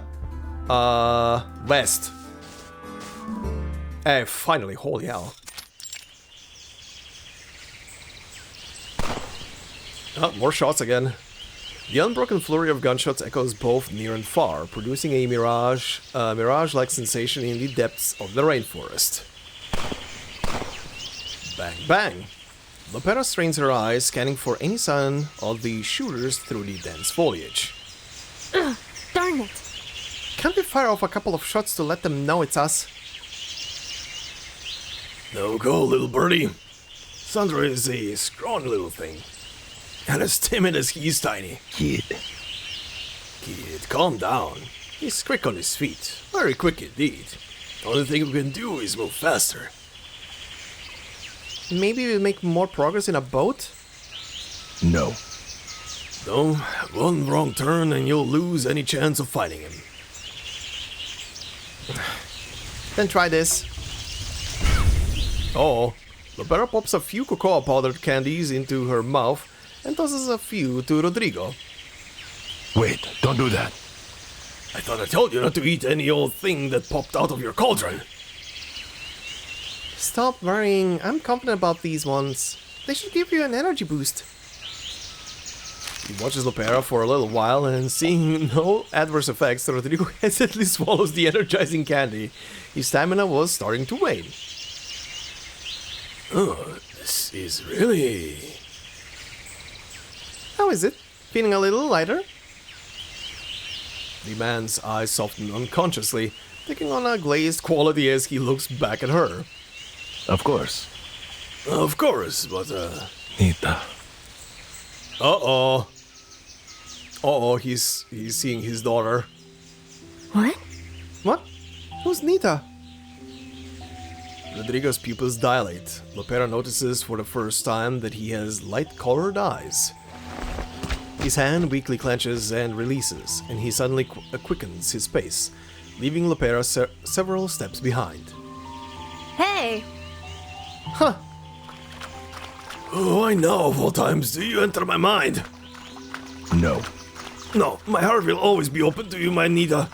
It's just that I'm used to seeing you only in dreams. Nita. Nita, please. I'm doing something very important now. Stop running, Rodrigo! Okay, for a second I thought he sees his daughter in her, like visually there instead of Lopera, but okay. Yes, I will save him. I promise you. What are you doing?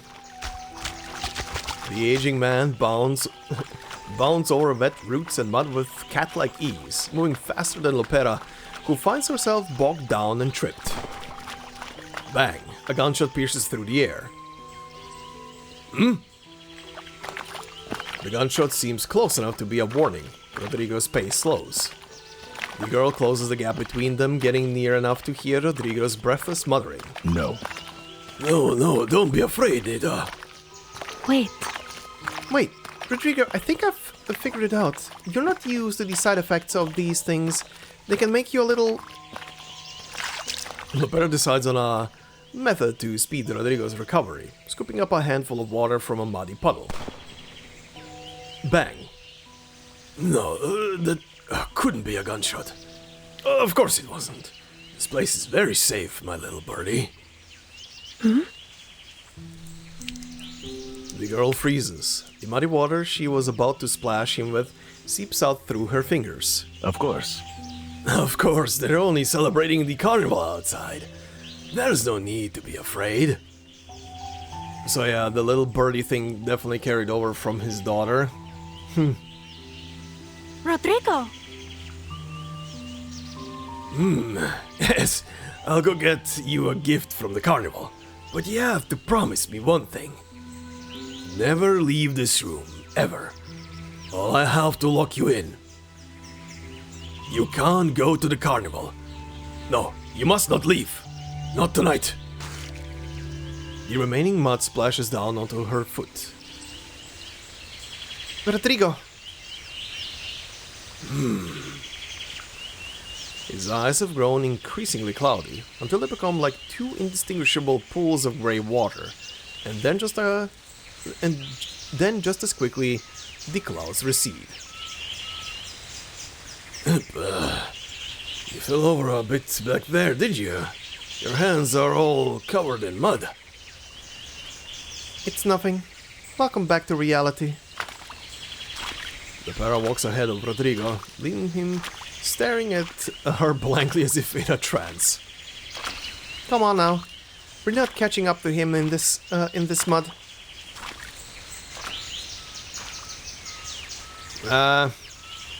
Yeah, she doesn't know how to respond back to him now that she heard that story. And it very weirdly also overlaps with, I guess, her childhood story. Oh, street performer again? Strike up a conversation. Clearly this friendly merchant has picked the wrong place to set up a shop. Yeah, materials, nice. East, north. North first. You stumble upon an Apostles Brotherhood hideout. Will you show mercy or earn some easy military merit? The choice is yours. Break in. Your special bullets melt all the lethal weapons inside. Your enemies have no choice but to surrender. Nice. East. You arrive at an abandoned shelter, which once provided refuge for a family, or so you believe. Pick up a picture frame. Oh, this one seems unique. Pick up the toy, pick up the clock, do nothing. Pick up the frame. It's a dusty family photo. What could have happened for them to leave without taking it with them? Alright. North. Hey, there we go. That's it. Okay. Mapinguari? Okay, whatever that is. That's part 5, I guess.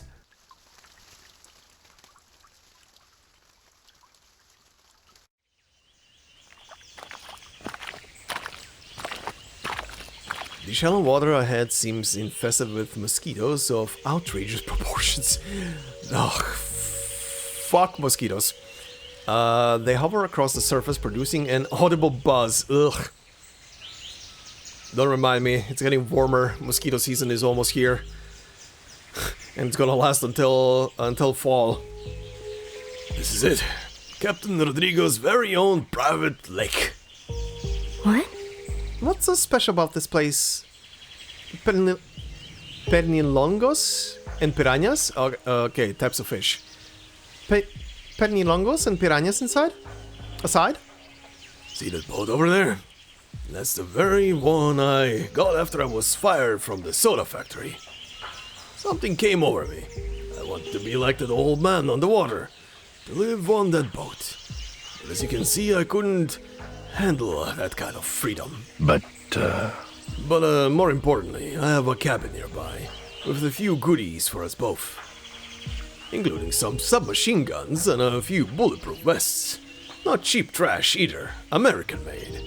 They might be a bit damp, but they should still be functional.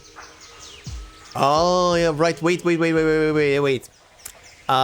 Didn't America supply some groups in during the Cold War era or something in Brazil and other regions, other countries there with like weapons during that time period?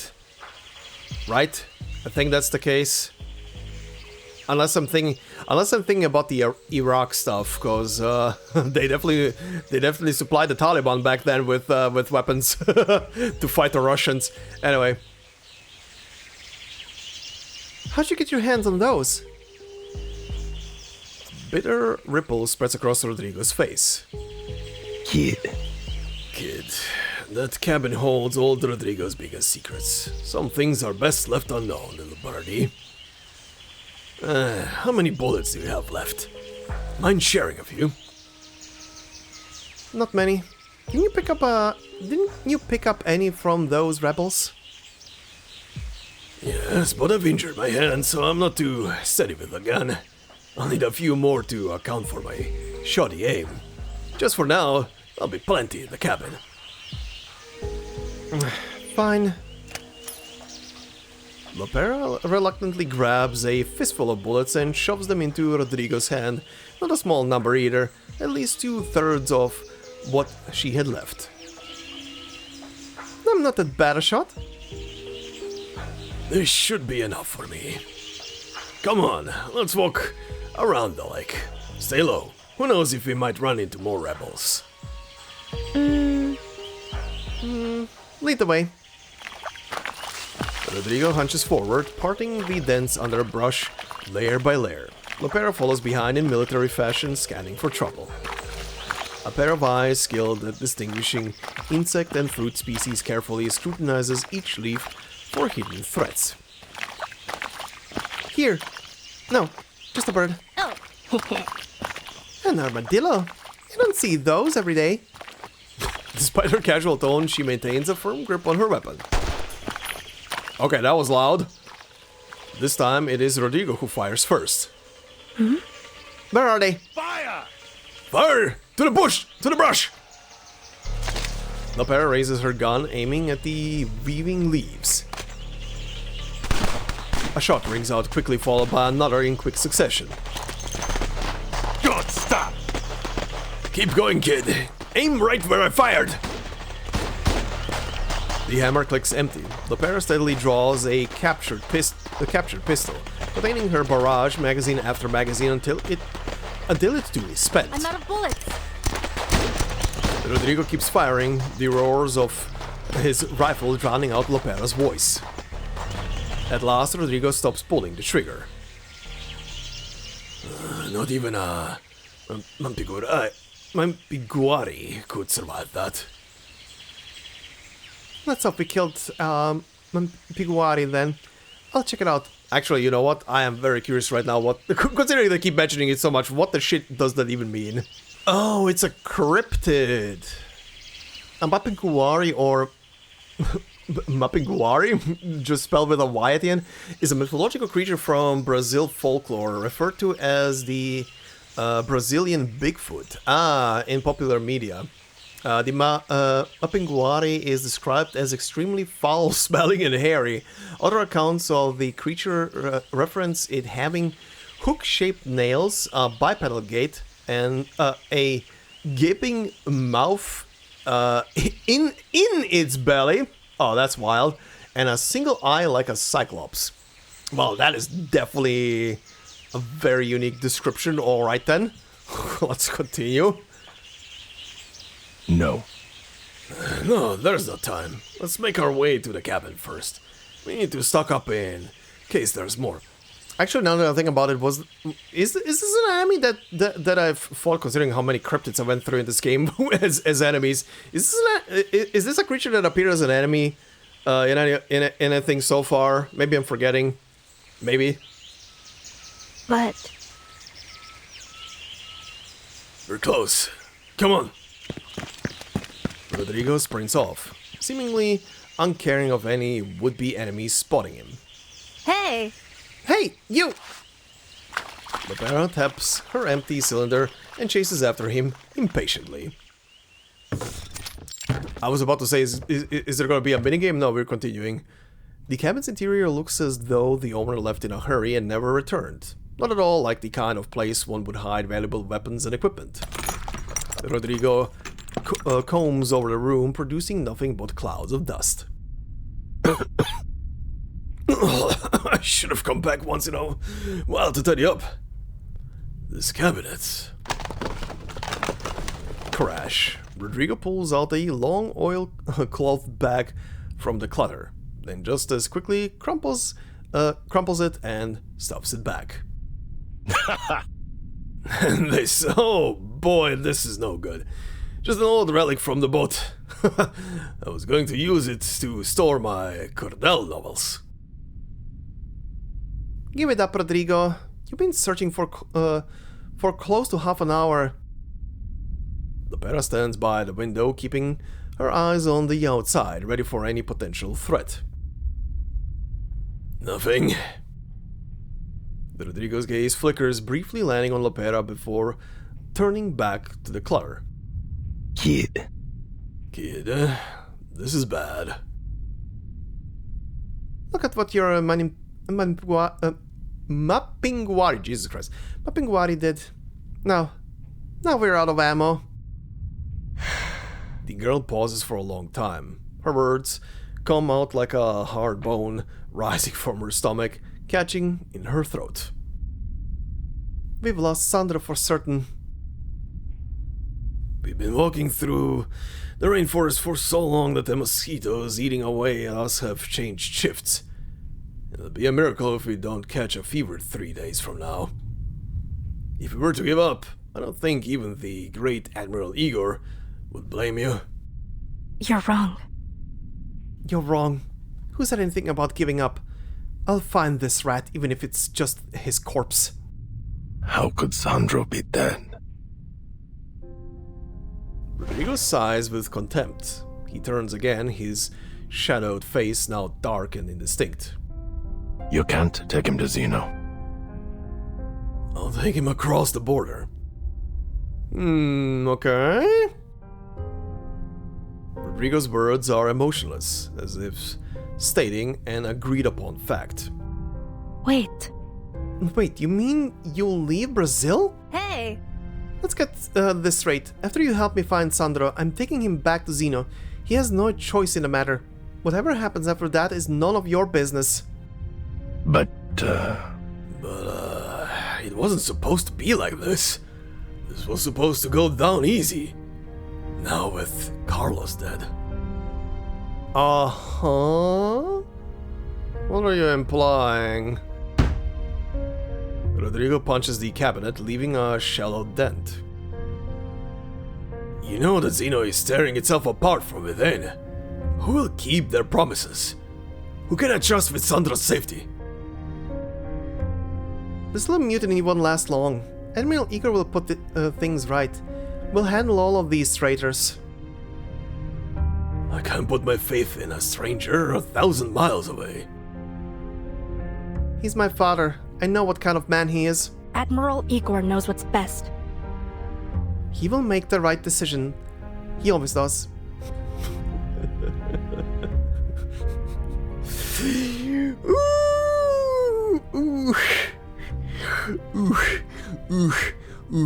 Yeah, this is definitely before the events of Chapter 8. Yikes. Oh, this sentence is gonna age like fine milk in the sun on the equator. Sandro will be safest under his protection. The right decision? You really think there is such a thing? Rodrigo shrugs, hanging his face.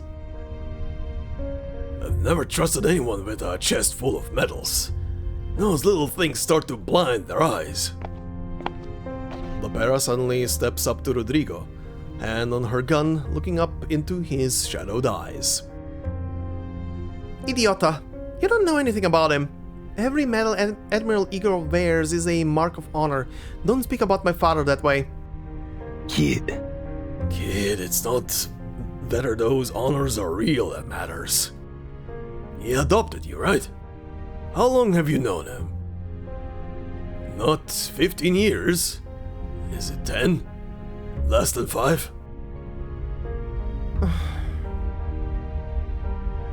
The girl's silence gives Rodrigo his answer. Just a few short years. What sort of father is that? Have you ever seen the world through his eyes? That world he built with the power he wields? No. You haven't, kid. Or you wouldn't know old Rodrigo and the reek of fish and sweat. If Igor had ever lifted you above his head, people like me would be nothing but ants to you. Cling on to his boots all you want, but his shoulders are too high. He won't pull you up there. He never will. Kid. Kid, maybe you should think about your real father. Then you'll understand what I mean. Understand what? He's a malparido, an evil man. That's the only thing I need to understand. Rodrigo remains still, like a dark wall waiting for the speaker to tell her story. He betrayed everyone who trusted him. He sold them all out to a goddamn fruit company, handed over their plans, their leaders, like a good little lapdog. They could have done it. Just one more push and those bastards would have been pushed out of Colombia, bananas and all. But then it all fell apart. The shooting echoed through the streets from morning until dark. You know, he told me they were victory fireworks for the strikers. Sound familiar, Rodrigo? Oh boy. And it also sounds like a very familiar event in Colombian history. The man doesn't answer. He faces the wall, unspeaking. And I suppose at least your father never had to work on the plantation again. Never. He dressed like some kind of big boss, sweating through his suit every day, but still refusing to take it off. But we could never go home. We were always on the run after that, sleeping with one eye open, always afraid. I never understood why people looked at me like I was some pest, why they threw their muddy chanclas? I'm not sure. At us. He moved us far from the city, always in isolated places.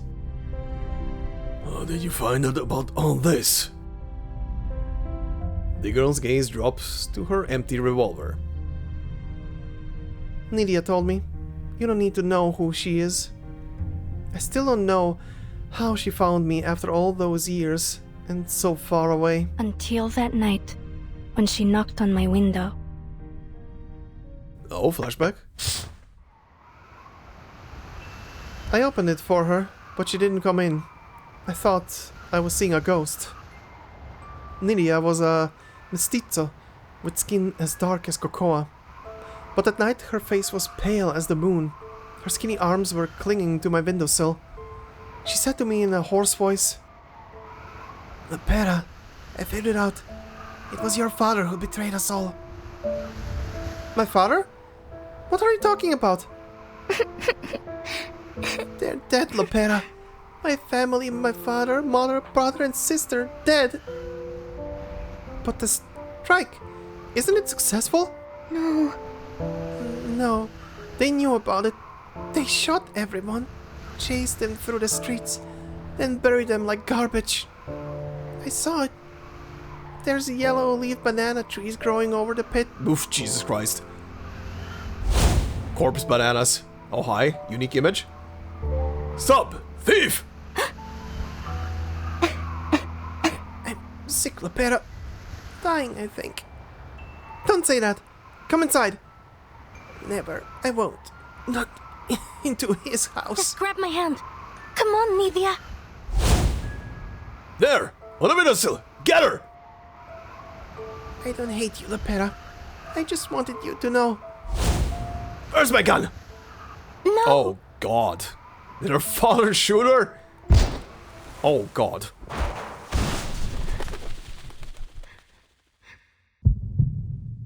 Oh, boy. Well, that's lovely. Well, that's a neat little traumatic experience for you, Lopera. Oh, boy. Lopera steps back 3 paces from Rodrigo. She doesn't need to say any more. A dryness chokes her through the last words. Do you ever want to see your hometown again? It's gone, Rodrigo. What happened there? You can't go back to that. Maybe you don't understand. Zeno is my home. That's enough for me. Zeno? Hasn't all that's happened today shown you Zeno's true colors? The girl remains silent, letting Rodrigo's words fall to the ground. You still think you're the heroes, don't you? There are no heroes in this world, kid. You either live on the water or fight on the shore. On the water, there's peace. Maddening peace and loneliness. Like the old man and his mimosa woodboat. But as soon as you step on the shore, you're at war. To survive, we must become something shameful. Rodrigo is silent for a moment. His thumb rubs over his knife's handle. There's no place left for heroes. I wish I could live on the water. I do. But there are those on land I still must care for.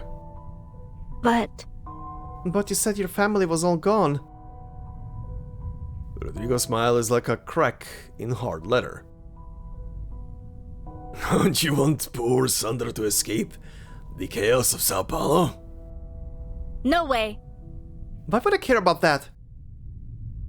For the first time, Lopera scrutinizes the man before her, wondering if he was bitten by a poisonous snake in the forest. No entiendo. I don't understand.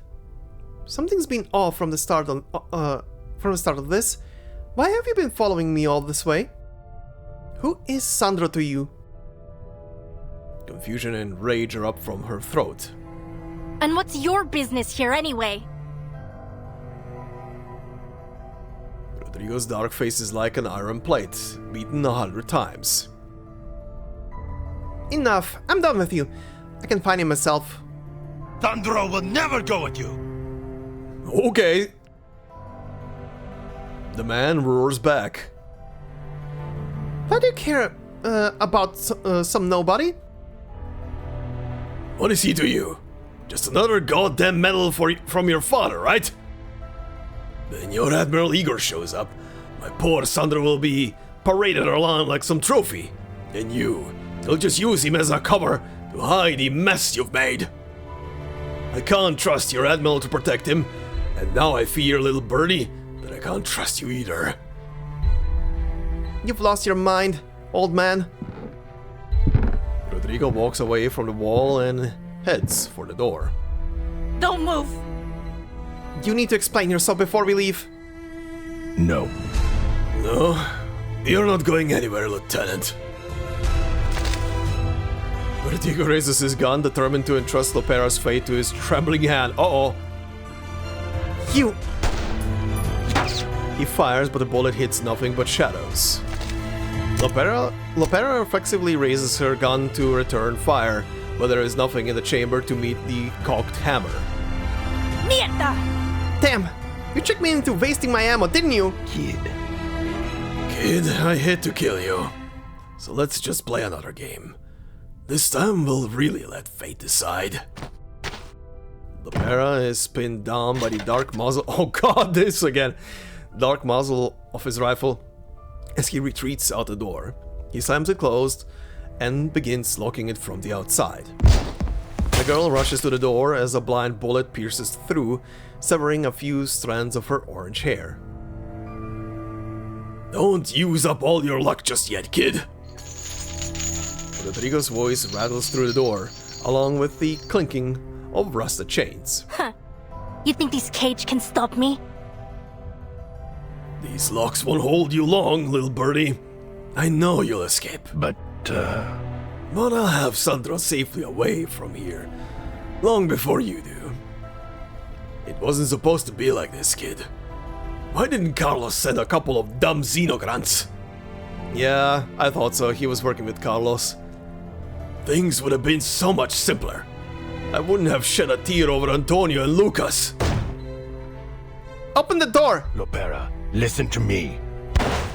A third bullet pierces a slim wooden door, grazing across Lopera's clothes and stifling her resistance.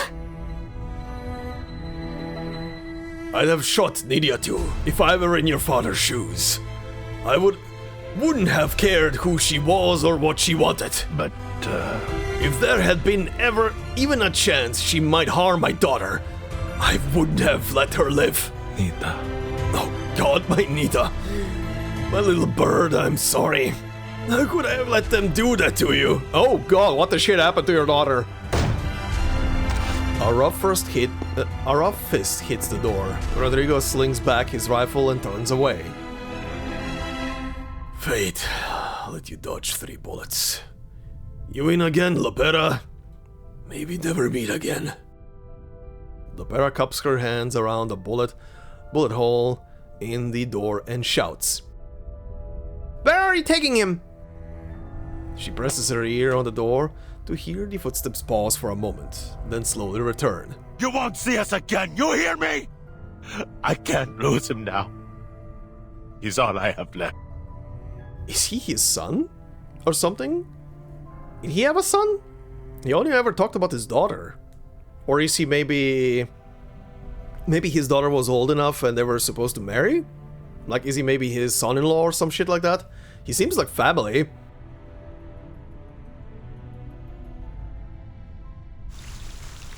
Well, this is getting complicated. This is getting family drama complicated. Okay. Stage 6. Alchemy Accident. Oh boy. Time to eat weird shit again. Lopera, please.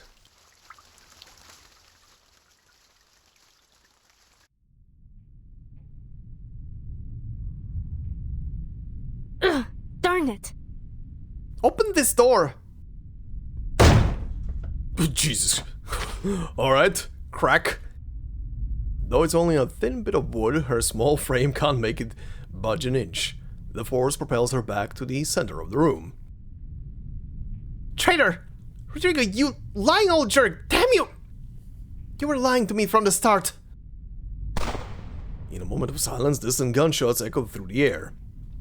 The gunshots are far from their location. Sandro must have moved further, and Rodrigo must be closing in. Let me think. There's always a way out. Stay calm, Lopera. I can still find them.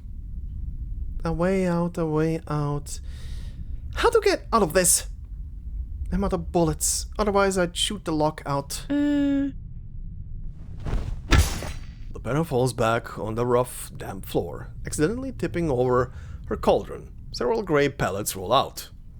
These ones appear to be darker than before.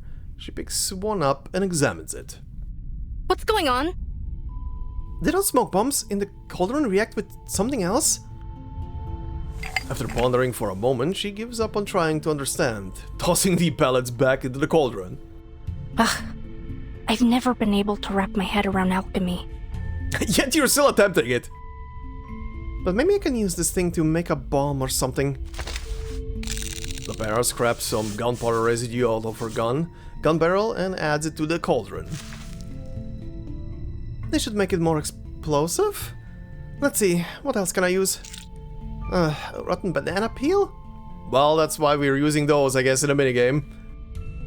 I guess it could give things a kick of energy? Hopefully. The young alchemist doesn't follow any particular recipe, choosing her materials by intuition alone.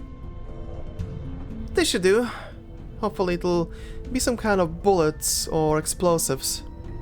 And it's bound to pack a punch with bombardier beetles in the mix. She adds a few drops of blood dripping from a wound on her thigh. The the doing of a sharp branch during their rainforest trek. Blood, the source of life and strength. That's gotta do the trick. Get boiling, per se. It shakes like a dove that swallowed a beehive in a single gulp. The self-heating arcane cauldron transforms her motley materials into a kind of metallic fluid. For a moment she starts to believe she may actually have the chops to be a professional alchemist. The fluid begins to broil and smoke, getting darker and hotter by the second. What's going on? Is this thing about to explode? Just place it next to the door. It becomes abundantly clear that the cauldron is indeed about to explode. Oh! Lopera kicks the cauldron toward the door and ducks for cover. There is a dull thud, then boom. And she's probably unconscious.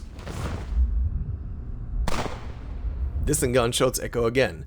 She remembers her father's words. Find Sandro. Uh-huh.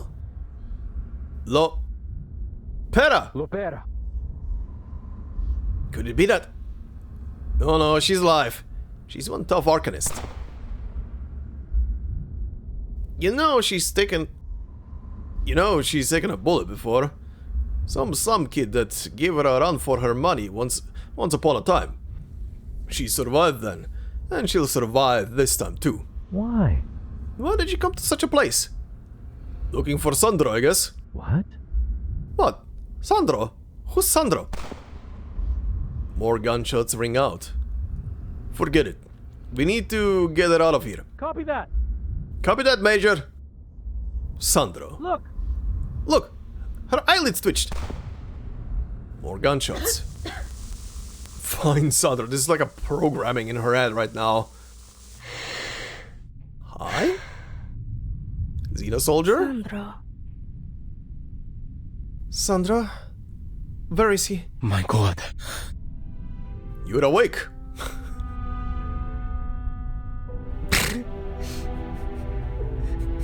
I blame Skyrim for me laughing right now. Fuck. Why did I immediately her opening her eyes and this guy saying you're awake. My brain is fried. Anyway. Lopera has never seen Major Cassian like this, drenched in sweat, eyes bloodshot. How did you find this place? You were lucky, Lieutenant. We weren't far away when we heard the explosion.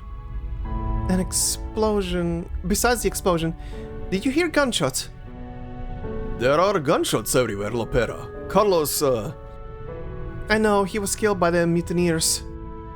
Oh. I didn't know how you found... I don't know how you found out, but that's the long and short of it. Traitors. Traitors didn't manage to take the base. They scattered. Now we're on the hunt. I was talking about gunshots in the rainforest. I heard gunshots. Constant, distant gunshots. I don't think we heard any gunshots before. Just the howling of some wild bears. Idiota. Wild bears? Here? Are there no bears in Brazil? It must have been the Mapinguari. Mapinguari?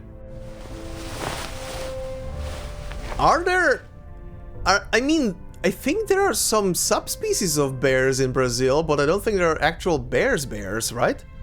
Or no, wait, actually, isn't there like a very small species of bear that lives in Brazil, now that I think about it? Or just in the Amazon in general, I think? Anyway, Lopera regains some energy from the confusing joke. She forces herself back to her feet, taking her blown-up cauldron from the hands of her comrade. Never mind. How many mutineers are there? At least half of our forces in Sao Paulo. They did a number of what was left of us too. It will be difficult to take direct action against them until reinforcements arrive. So for now, we're attempting to keep them disorganized by harassing their positions. One of our prisoners said The rebels and the Apostles' Brotherhood are meeting at an estate nearby, but we haven't been able to pinpoint the exact location. Lopera stays silent, taking several unidentified pills and swallowing them down with water from her canteen. Lieutenant Lopera, I know what you're thinking, but you can't. You may have a concussion. I'll be fine. If there is anything wrong with me, these pills will cure it. I have to find Sandro. She really is a soldier. Like, what do you mean? Stabs adrenaline shot right into her heart. I can keep going. Forget Sandro. My orders came directly from Admiral Igor. Her rescuers exchange glances. The mention of Admiral Igor forces them to set aside their concerns for now. Admiral Igor? Alright, then we find Sandro. But where do we even start? Follow the gunshots and you'll find him. Gunshots? Bang. Like that? Yes, my guy, like that. They've been there the entire time.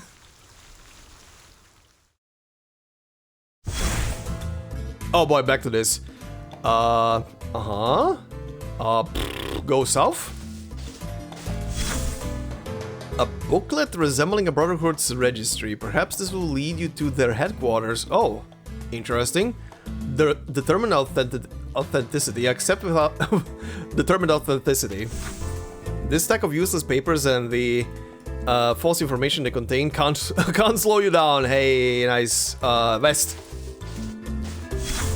A group of river pirates gambling on a raft. They are unaware of your presence. Shit. Hold on.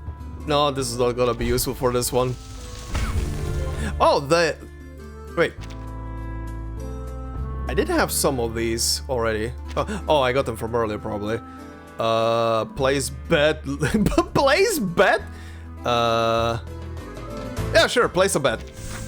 Your participation elevates the intensity of the gambling. As expected, things devolve into a chaotic farce, but you walk away with significant gains. Nice! West. You capture a child eager to join the Apostles' Brotherhood. His fate rests in your hands. Can I get a koi fish? Can I get a fish? Fish. Give me the fish. No fish. Shit. Well, escort to Zeno. Zeno's people take the child.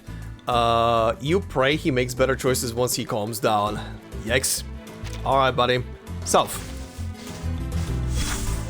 A set of rusty dog tags, one bearing a coin-sized bullet hole. Clearly a nasty battle took place here. Store carefully. You don't know where they came from, but you can help return them to their rightful place. Okay, stamina reduction. West. You originally planned to buy green propolis in Sao Paulo, but the beehive in front of you will make a worthy substitute. I can't. I do not have the materials for this thing. Steal the honey. Ugh. You always manage to achieve your goals using your arsenal of cunning tricks, even if it costs you some time. Okay, well, that's something, I guess. West. A bird keeper collapses from hunger on a favela street. His beloved children seize this moment to gain their long-wished freedom. Help him? You offer him a meal. After gobbling it down, the bird keeper stands up, gives you a small token of thanks, and sets off to find his children. Good luck. South. A shepherd with a bow. Hunting for its lunch. Oh, this thing again, okay. That's not gonna happen. That's not gonna happen because I can't make stuff for this. Drive away the threat. Yep. South again? A call for birds nest catches your attention. You're always sidetracked by eye-catching things. Yeah. Investigate, sure. Scraps of our kin. Yeah, okay. Materials. I cannot go south, but south and something. East. Poisonous swamp. Nice, we're back in Dark Souls. Thank you. South. A riverside pirate gang's house bears the sign House of Misfortune. Clearly they never wondered where this misfortune came from. Break in. Without breaking a sweat, you deal with the pests along with the stench in the room. Nice. South. A smuggler poisoned by a Yarara. Okay, this thing again. Buy the goods. Sure, thank you. Best. There we go, we're completely out. Jesus, that took a bit. Stage 7, no place to go. Alright, let's see.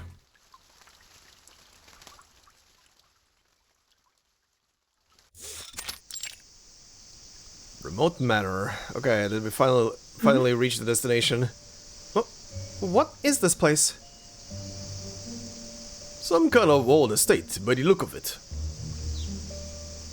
The soldiers, experienced in jungle warfare, crouch low, hiding their forms in the shade of the tall, walled structure. The last shots we heard came from somewhere near here, but there are no signs of any battle. While there's no sign of battle, a quick investigation soon reveals that within the estate are a large force of Xeno rebels along with members of the Apostles' Brotherhood. If there wasn't a fight, it could mean that Sandro escaped, or he was captured. Then this is the estate the mutineer we interrogated mentioned. There are some oddly dressed people here, besides the rebels and apostles. A few strangely dressed individuals sporadically move between the doors and the courtyard, their dark clothes not suited to the Brazilian sun. Manus Vindicte. Yeah, I thought, yeah. Look at all these crates. The wood looks bone dry. These must have been brought in recently. This may be their main base of operations. If so, we have an opportunity to deal a lethal blow to them here and now. Oh boy, buddy. Be careful. Oh! Oh! Oh, this is how this comes to be.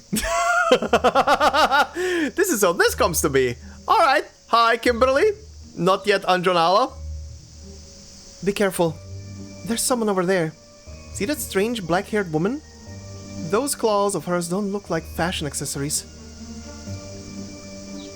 Alright. Well, this is interesting. Oh my god. What is that she's eating? Is that a human? Look closer, Major. It's turkey. Just an old, dry one.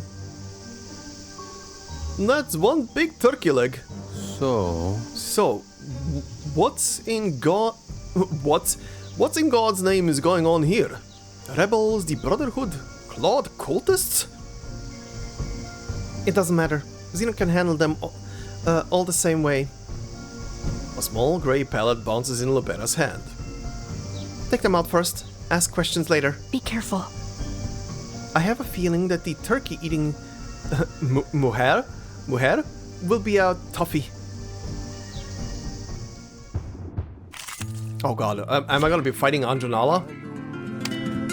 Yep, peculiar woman! The most peculiar guest in this remote manor. She seems unrelated or even unaware of the conflict going on in the rainforest around her. The ladylike figure licks her lips, simply craving a meal. Oh boy. And Xeno soldiers, yeah? Yeah, okay. Aha! There are many routes to travel, but only one destination. Well, this is kind of awkward. Hi, Kimberly. Why am I back to bullying you? Taking a peek inside. Why am I back to bullying you, you poor little soul? I've got some trouble for them.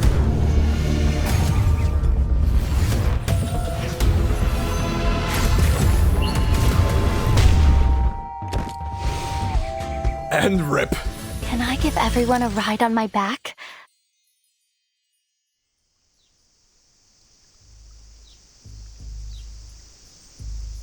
No. I don't know anything. I don't know! Oh. Okay, this makes me feel bad now. Oh no. Who are you? She lowers her eyes, refusing to answer. Lopera doesn't care. And you're with Manus Vindicte? Yes. Then you're going back with the rest of these prisoners. Her head flutters like a banana leaf in a hurricane. Huh? No, I didn't mean that. Please, I haven't an idea who these people are or why they came to Sao Paulo. I only came out here looking for food, and might I say that turkey was utterly revolting. The bizarre and apparently very hungry woman had been a powerful opponent. Ordinarily, she might be intrigued by her story, true or not, but she had other things on her mind. I need to ask you about a couple of people. Of course. She nods eagerly, desperately. I'm looking for a man named Rodrigo, middle-aged, tan brown skin, wearing a vest. She nods frantically, hoping to trade her answer for freedom. I think I saw him, yes. The large man that came out from the forest. He was with someone else. A young man. Hmm? A young man? Could have been Sandro. I'm afraid I don't know. I didn't know the name of them, I swear. I'm not lying. The Brotherhood took the old man and locked him in the basement. The younger man ran away into the forest. I couldn't find him. I could find him for you. I have an excellent sense of smell, if I do say so myself. That you do, yeah? Forget about it, girlie. You've got bad news written all over you. Please, let me go. I'll be glad. I'll never see those bloody Manus Vindictae again! Oh. You don't really think I'm just going to let you go, right? Sorry, lady. You're going straight to the Xeno lockup until we know what to do with you. Lockup? I've told you everything. Please, please, miss, why can't you just let me go? I don't want to go to jail. I won't! I won't! She springs forward, her claws slicing the air, almost scratching the soldiers holding her back. Yeah, she was literally imprisoned up until very recently, so hearing something about going back to prison, back to a cell of any kind is a massive PTSD trigger. That guy looks way too young to be a soldier anyway. What the hell? This Wacko cult is getting out of control! I am not! I'm not in any kind of cult! Just get her moving.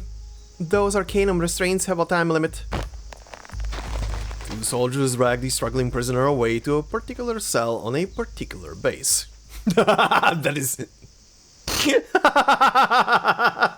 that is very funnily written, honestly, in retrospect. Compared to where she's definitely gonna end up in, yeah. Rebels, the Apostles' Brotherhood, a new Manus Vindictae. The complexity of the situation is now far out of hand.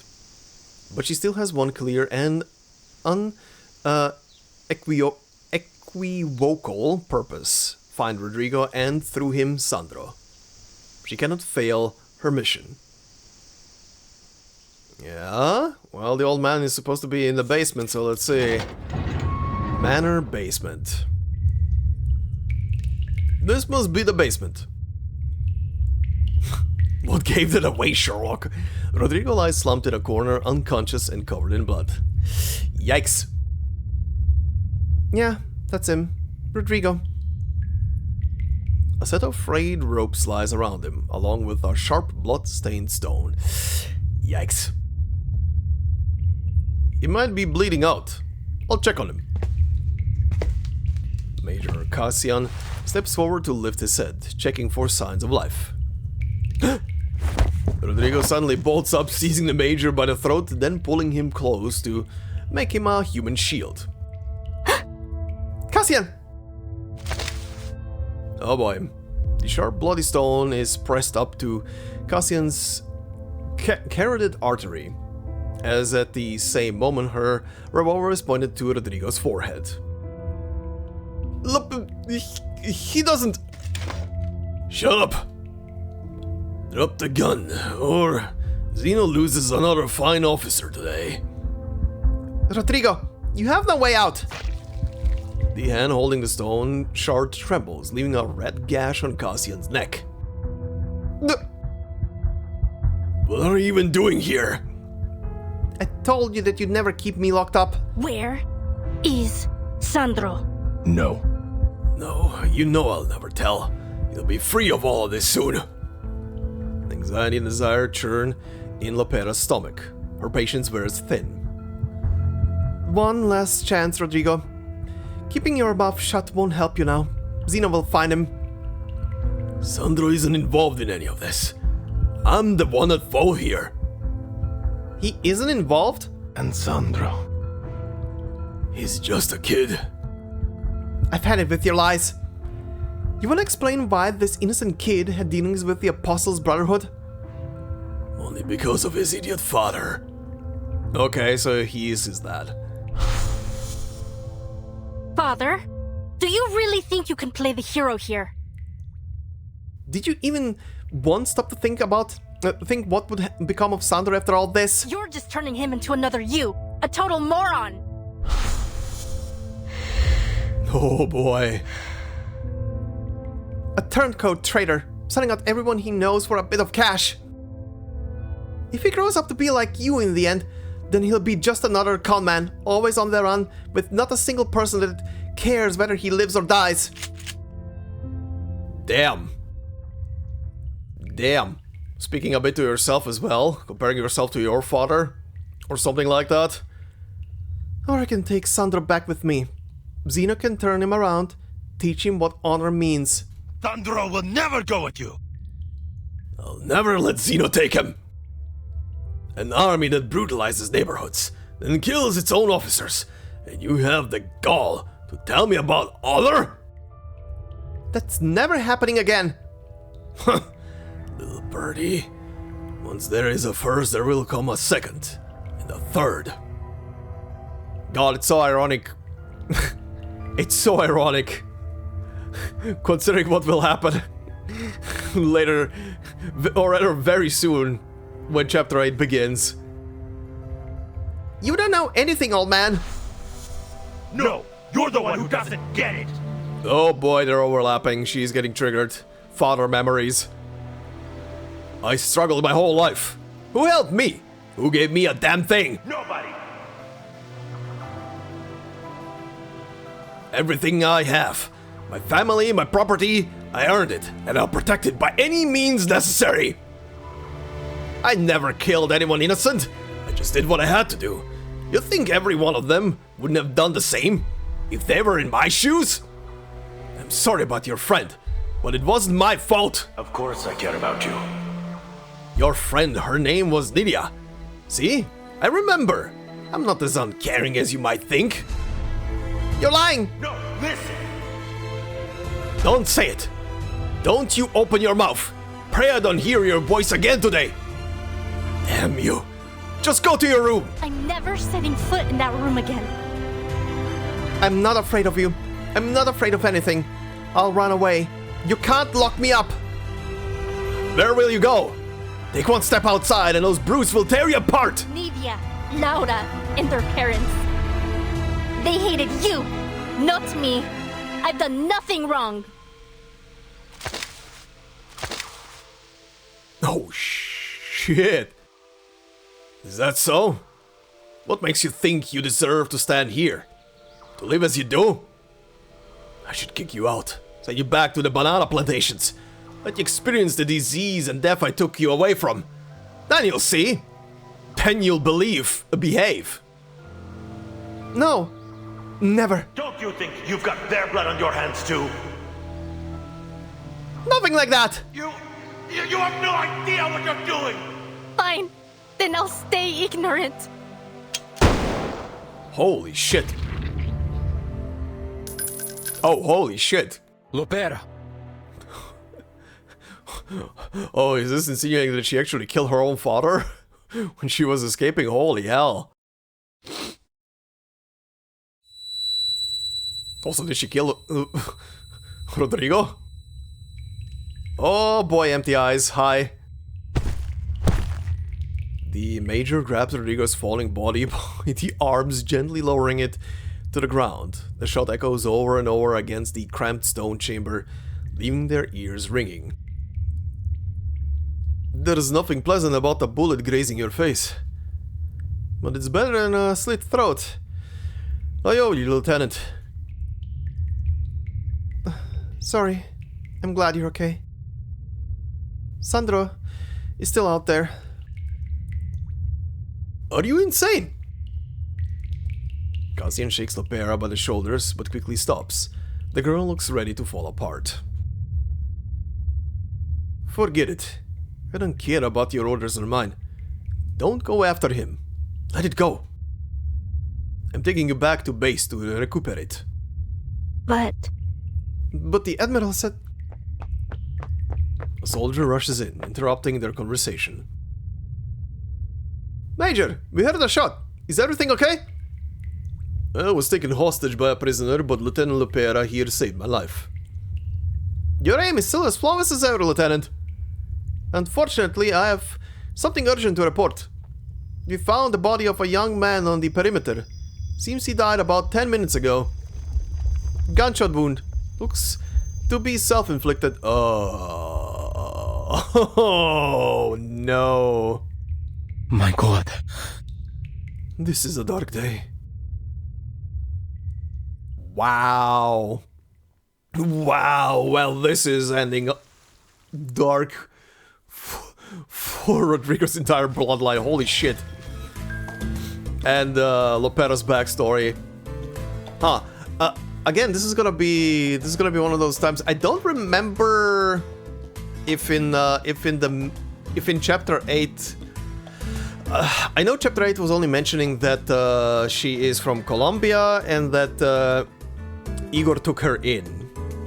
And she obviously calls Igor father. But I don't remember. Chapter 8 definitely didn't say what happened to her dad, outside of maybe mentioning that he perished? Probably? I don't remember right now. But maybe? This... Good God, Lopera. Alright, final stage. The ones on the bank.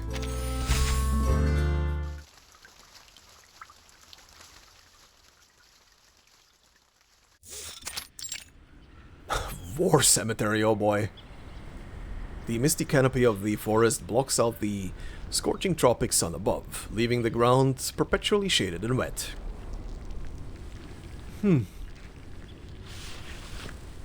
Major Cassian gently brushes a freshly engraved tombstone. My dear Antosha, who could have thought this day would come? You always said you'd be the second in our class to become a major. Carlos was a malparido. A swine. Of the worst kind. He put too much faith in brute force. He used Xeno's bullets and Arcanum explosives to get his way, never expecting they could be turned against him. Many of our soldiers here are local recruits. They were caught between their loyalty to their communities and their loyalty to Xeno. Carlos pushed them too far. Did they kill him before he launched the operation? Yes, he never got to give the order. Perhaps that's a good thing. I think if we had gone through with it, all of Sao Paulo would have turned against Xeno, not just the Apostles' Brotherhood. I knew that this list was fishy from the start. Choice words, Lieutenant, but I also found concrete evidence in Carlos's files. The informant was a retired veteran from Rio, Rodrigo. Uh-huh. It was him. Immersed in his story, the Major doesn't take notice of Lopera's shock. That's right. That's right. I suspect he fabricated the entire list. Like you said, they were all just ordinary people. Some might have had occasional dealings with the gangs, but you know how it is in Sao Paulo. Such situations are hard for the common folk to avoid. I can only imagine the hell we could have unleashed if we had gone after them. As for asking Xeno to retrieve Sandro from the Brotherhood, I guess that was his condition for acting as an informant. Oh, right. Yeah. Yeah, that kind of makes sense, yeah. But Zeno would have eventually found out he had given the false information. Why would Rodrigo risk himself like that? I guess he hoped that Sandro would be free and clear before we found out. A man like Rodrigo could get away from this place 1,000 different ways. If I were to speculate on his actions from a more negative perspective... Cassian cast an apologetic look Lopera's way. I'd wager he was using you to snatch Sandro from the Brotherhood's grasp.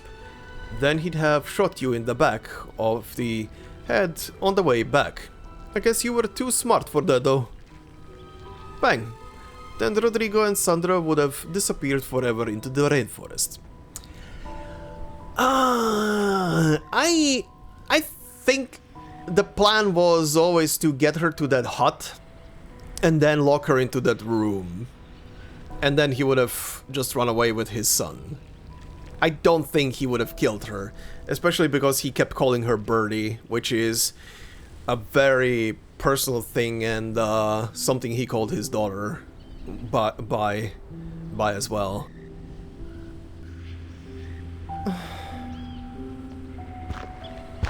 The humidity rises to a suffocating level. They don't hear the approaching footsteps. Major Cassian, Lieutenant. Admiral. The Major raises a perfectly drilled salute among the tombstones. Grey eyebrows, grey blue eyes, and grey brown tombstones. Amid these, the girl who usually burns with a fiery glow seems almost dimmed. The old Admiral bows his head in mourning. Major Cassian quietly steps away. Lopera breaks their silence. Father. Father, it was good of you to come to Sao Paulo. She remembers the day, the moment that a fully armed transport helicopter landed with exact precision on the base's helipad. The lines of loyal Xeno soldiers in information saluting up toward the hatch with reverence. I haven't had time to talk with you since coming to Sao Paulo. Our late General Carlos left me in a mire worse than any Brazilian swamp. We must start over. Sao Paulo's garrison will be integrated with my own personal guard. This should simplify matters. Lopera doesn't think too much about the details. Her father's military wisdom and character stand unquestionable in her mind. Would have been better if you would question it, but anyway. And she has a long way to go before she can match her father in any of these respects, especially with another mission all but failed. Speed it out. I didn't bring Sandro back. I failed my mission. Sandro. He speaks the name dryly. It clearly holds no significance to him. You misunderstood your orders.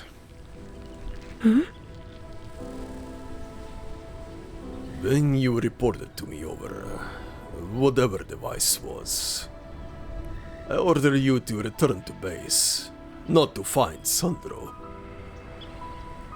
You didn't want me to find him?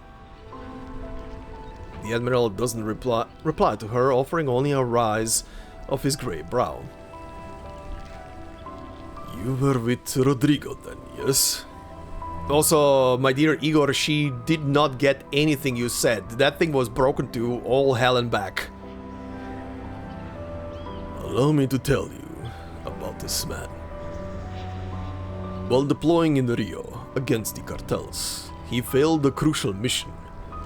His identity was exposed, and as a result, his children were kidnapped.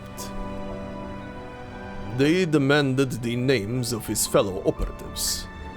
He traded them a list for his son, Sandro. But something happened. Their deal fell through, and his daughter was killed.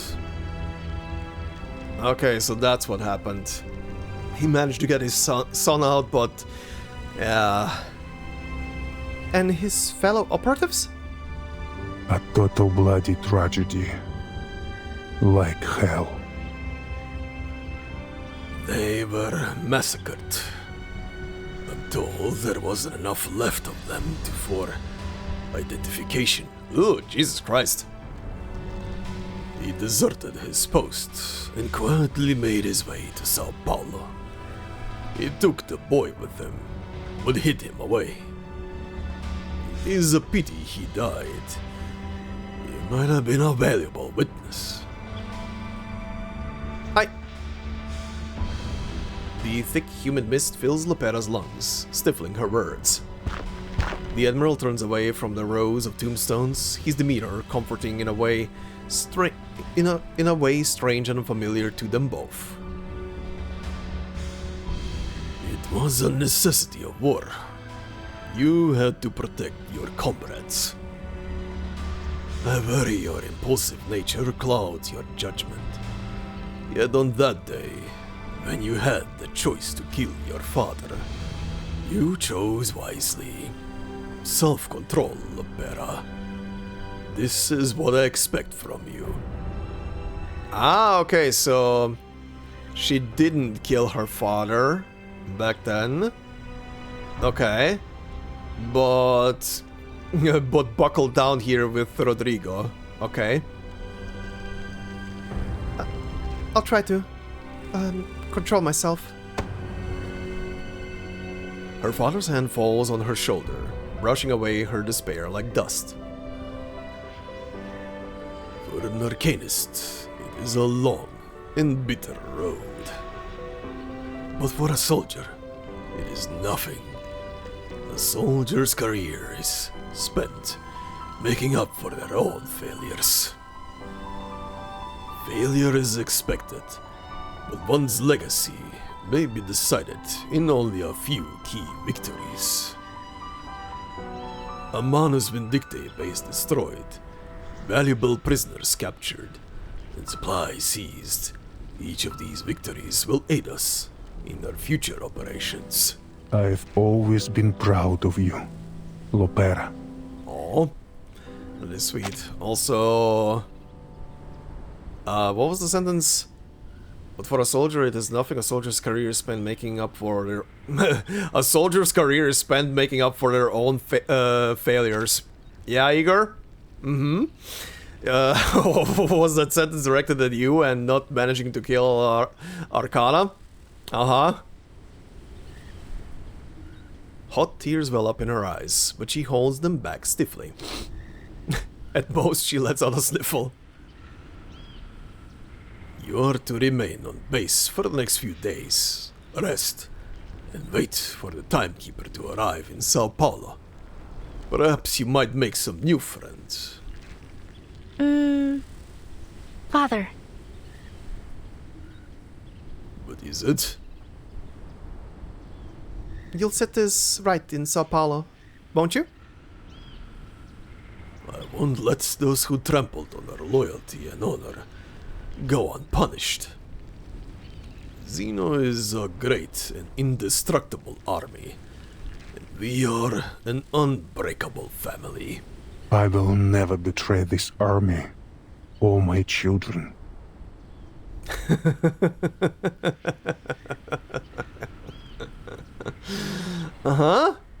Well, this is playing more into my theory that whatever the shit was that he pulled with his most loyal soldiers, including Mulder, that whatever he pulled there was just a ruse. Because here's the thing. When he talks like this, I believe him fully. I don't believe he betrayed Zeno in any respect of the way. But sometimes you need to put the ruse on your own man to make it believable. We'll see. We'll see. There is a chapter. I know he's in it. I am waiting. I'm patiently waiting to see if my theory is correct. The Admiral scrapes a leaf off his boot against a dew-coated rock. I trust you, Father. Lopera looks up, only able to see her father's towering shoulders. And that's where it ends, right? Yep, okay. Yeah, this was an interesting lead up to the whole thing that happened in the main chapter. Also, what is this? The rainforest is filled with peril. Test your bravery and here and see how far you can push yourself. Huh? Oh, I can keep playing the jungle adventure. I don't think I need to do that necessary, right? I think so, at least.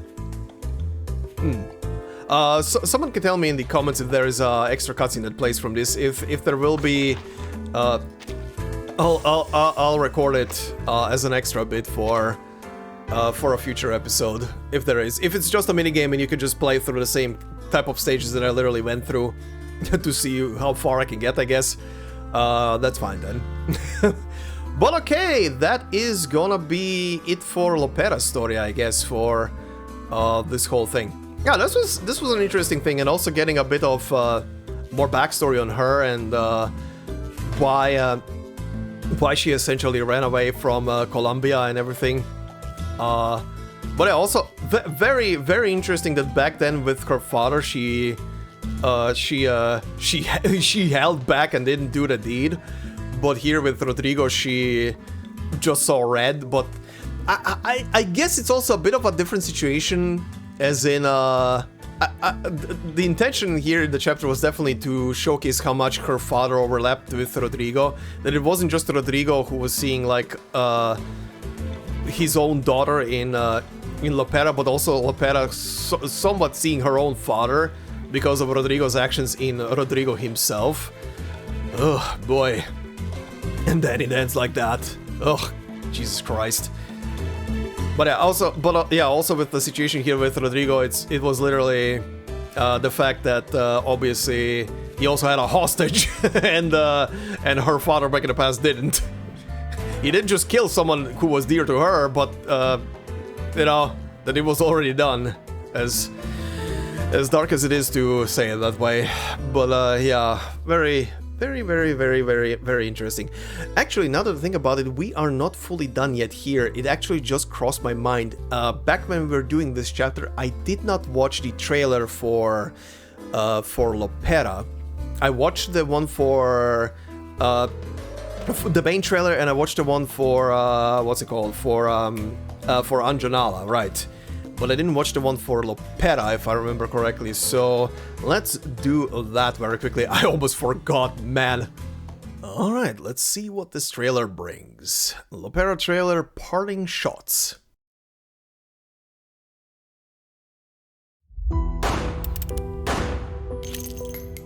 Oh, good.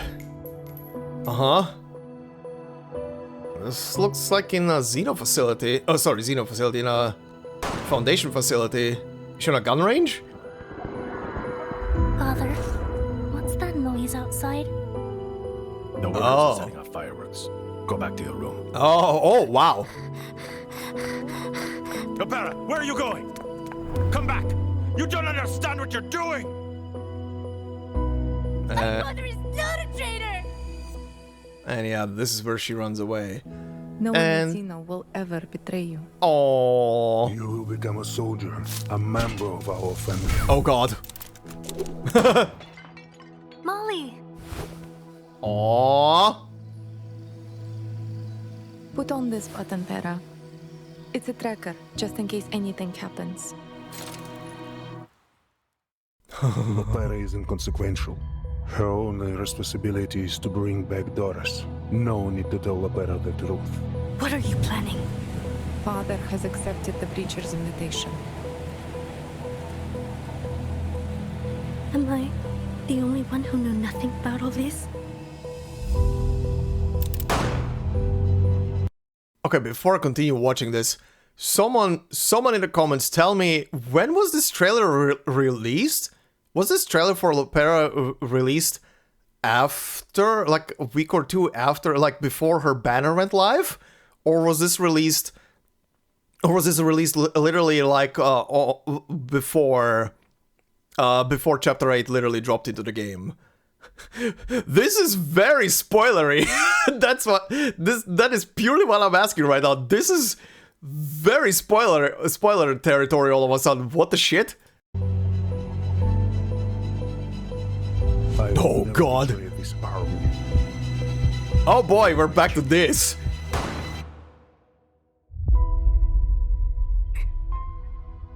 Oh yeah, she's definitely in. Yeah. Oh,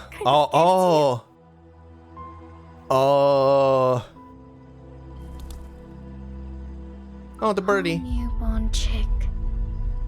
Do not depend on anyone. The painful truth will set you free.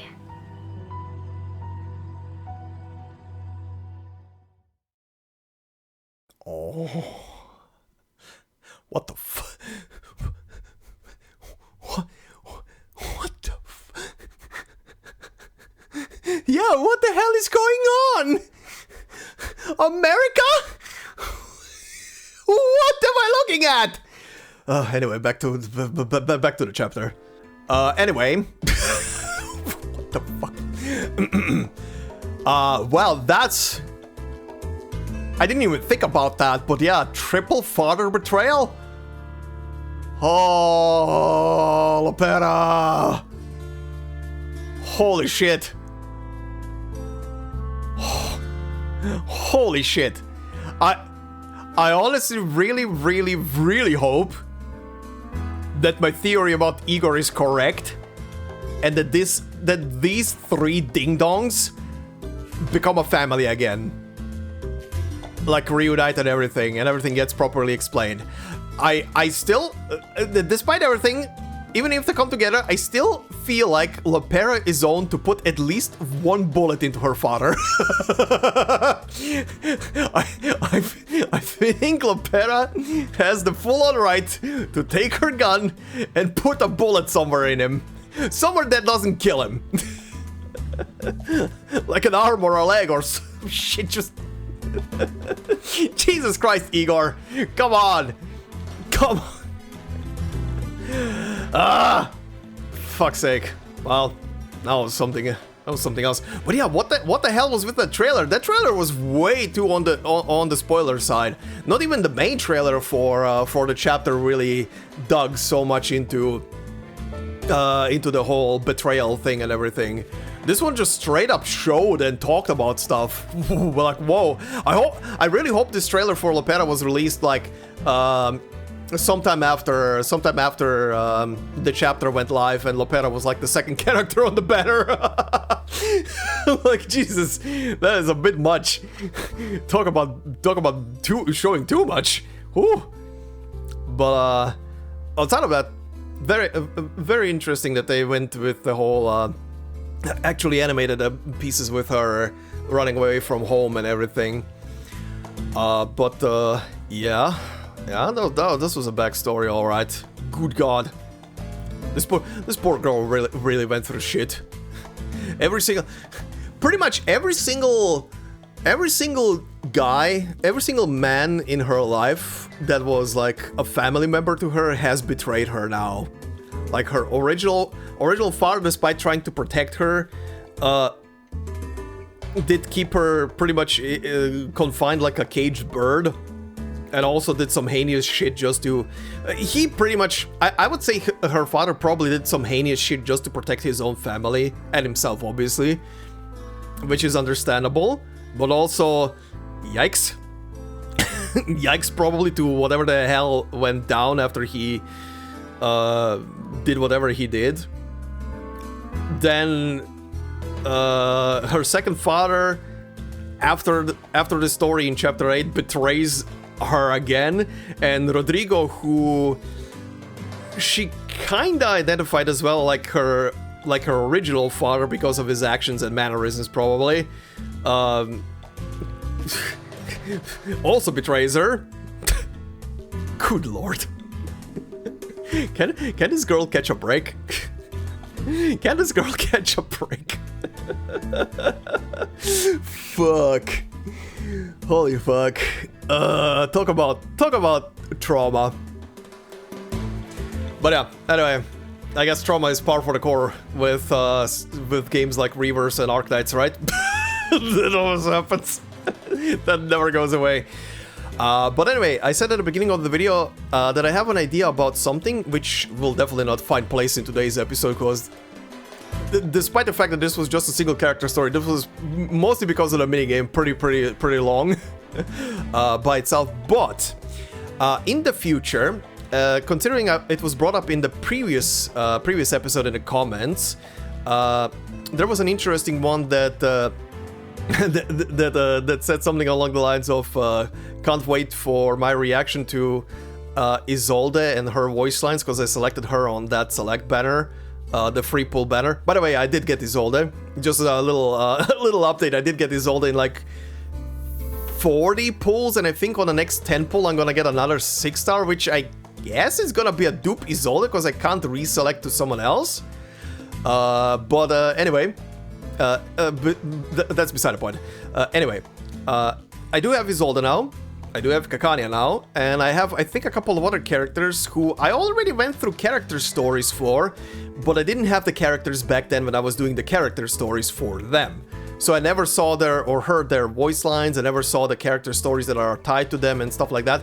So I was thinking to myself, in the future, when we're gonna have like, I don't know, I go through an anecdote that is super short, together with like the character voice line and story part, I'm probably gonna at the butt end of that add like a character voice line and their story that I didn't do before, like Isolde or Kakania or someone similar in my roster that I have already covered in one way but didn't do the full thing.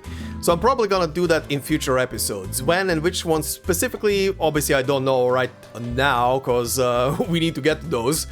But yeah, if in the future I do like a very short character story, or just a very short episode in general for anything, I'm probably gonna combine that with like one of the character voice lines and stuff like that that I didn't do before, just to have that covered as well, because why not? I already did the character stories for them, right? And now that I have the characters, would be nice to integrate them into the whole thing. Well, into the whole thing. But yeah, we'll see when and how that will happen. When it happens, you guys will obviously know. You'll see it by the episode. But until then, we'll see. Next on the agenda is gonna be the new patch that is coming up right around the corner. And there's also gonna be a new Arcanists patch that is right around the corner as well, pretty much on the same day, once again. But workload aside and no free time whatsoever, I will be probably recording the new patch story when it comes out. I saw you guys mentioning in the comments on the previous episode that the story is pretty much a standalone story. When it comes to that, like it isn't really like connected to main story or anything,